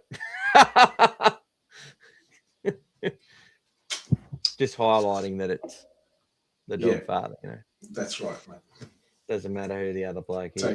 It's okay. I know my place in society. It's all good. Mate, I love you. That's why my surname starts with Z, mate. Down the back, mate. It's all good. I know where I'm at. Yeah, Maddie's been waiting to hear this song for a little while, guys. So let's tune in. I might even listen to it for the full 2 minutes. Whoa! Let's do it. Go the Dogs.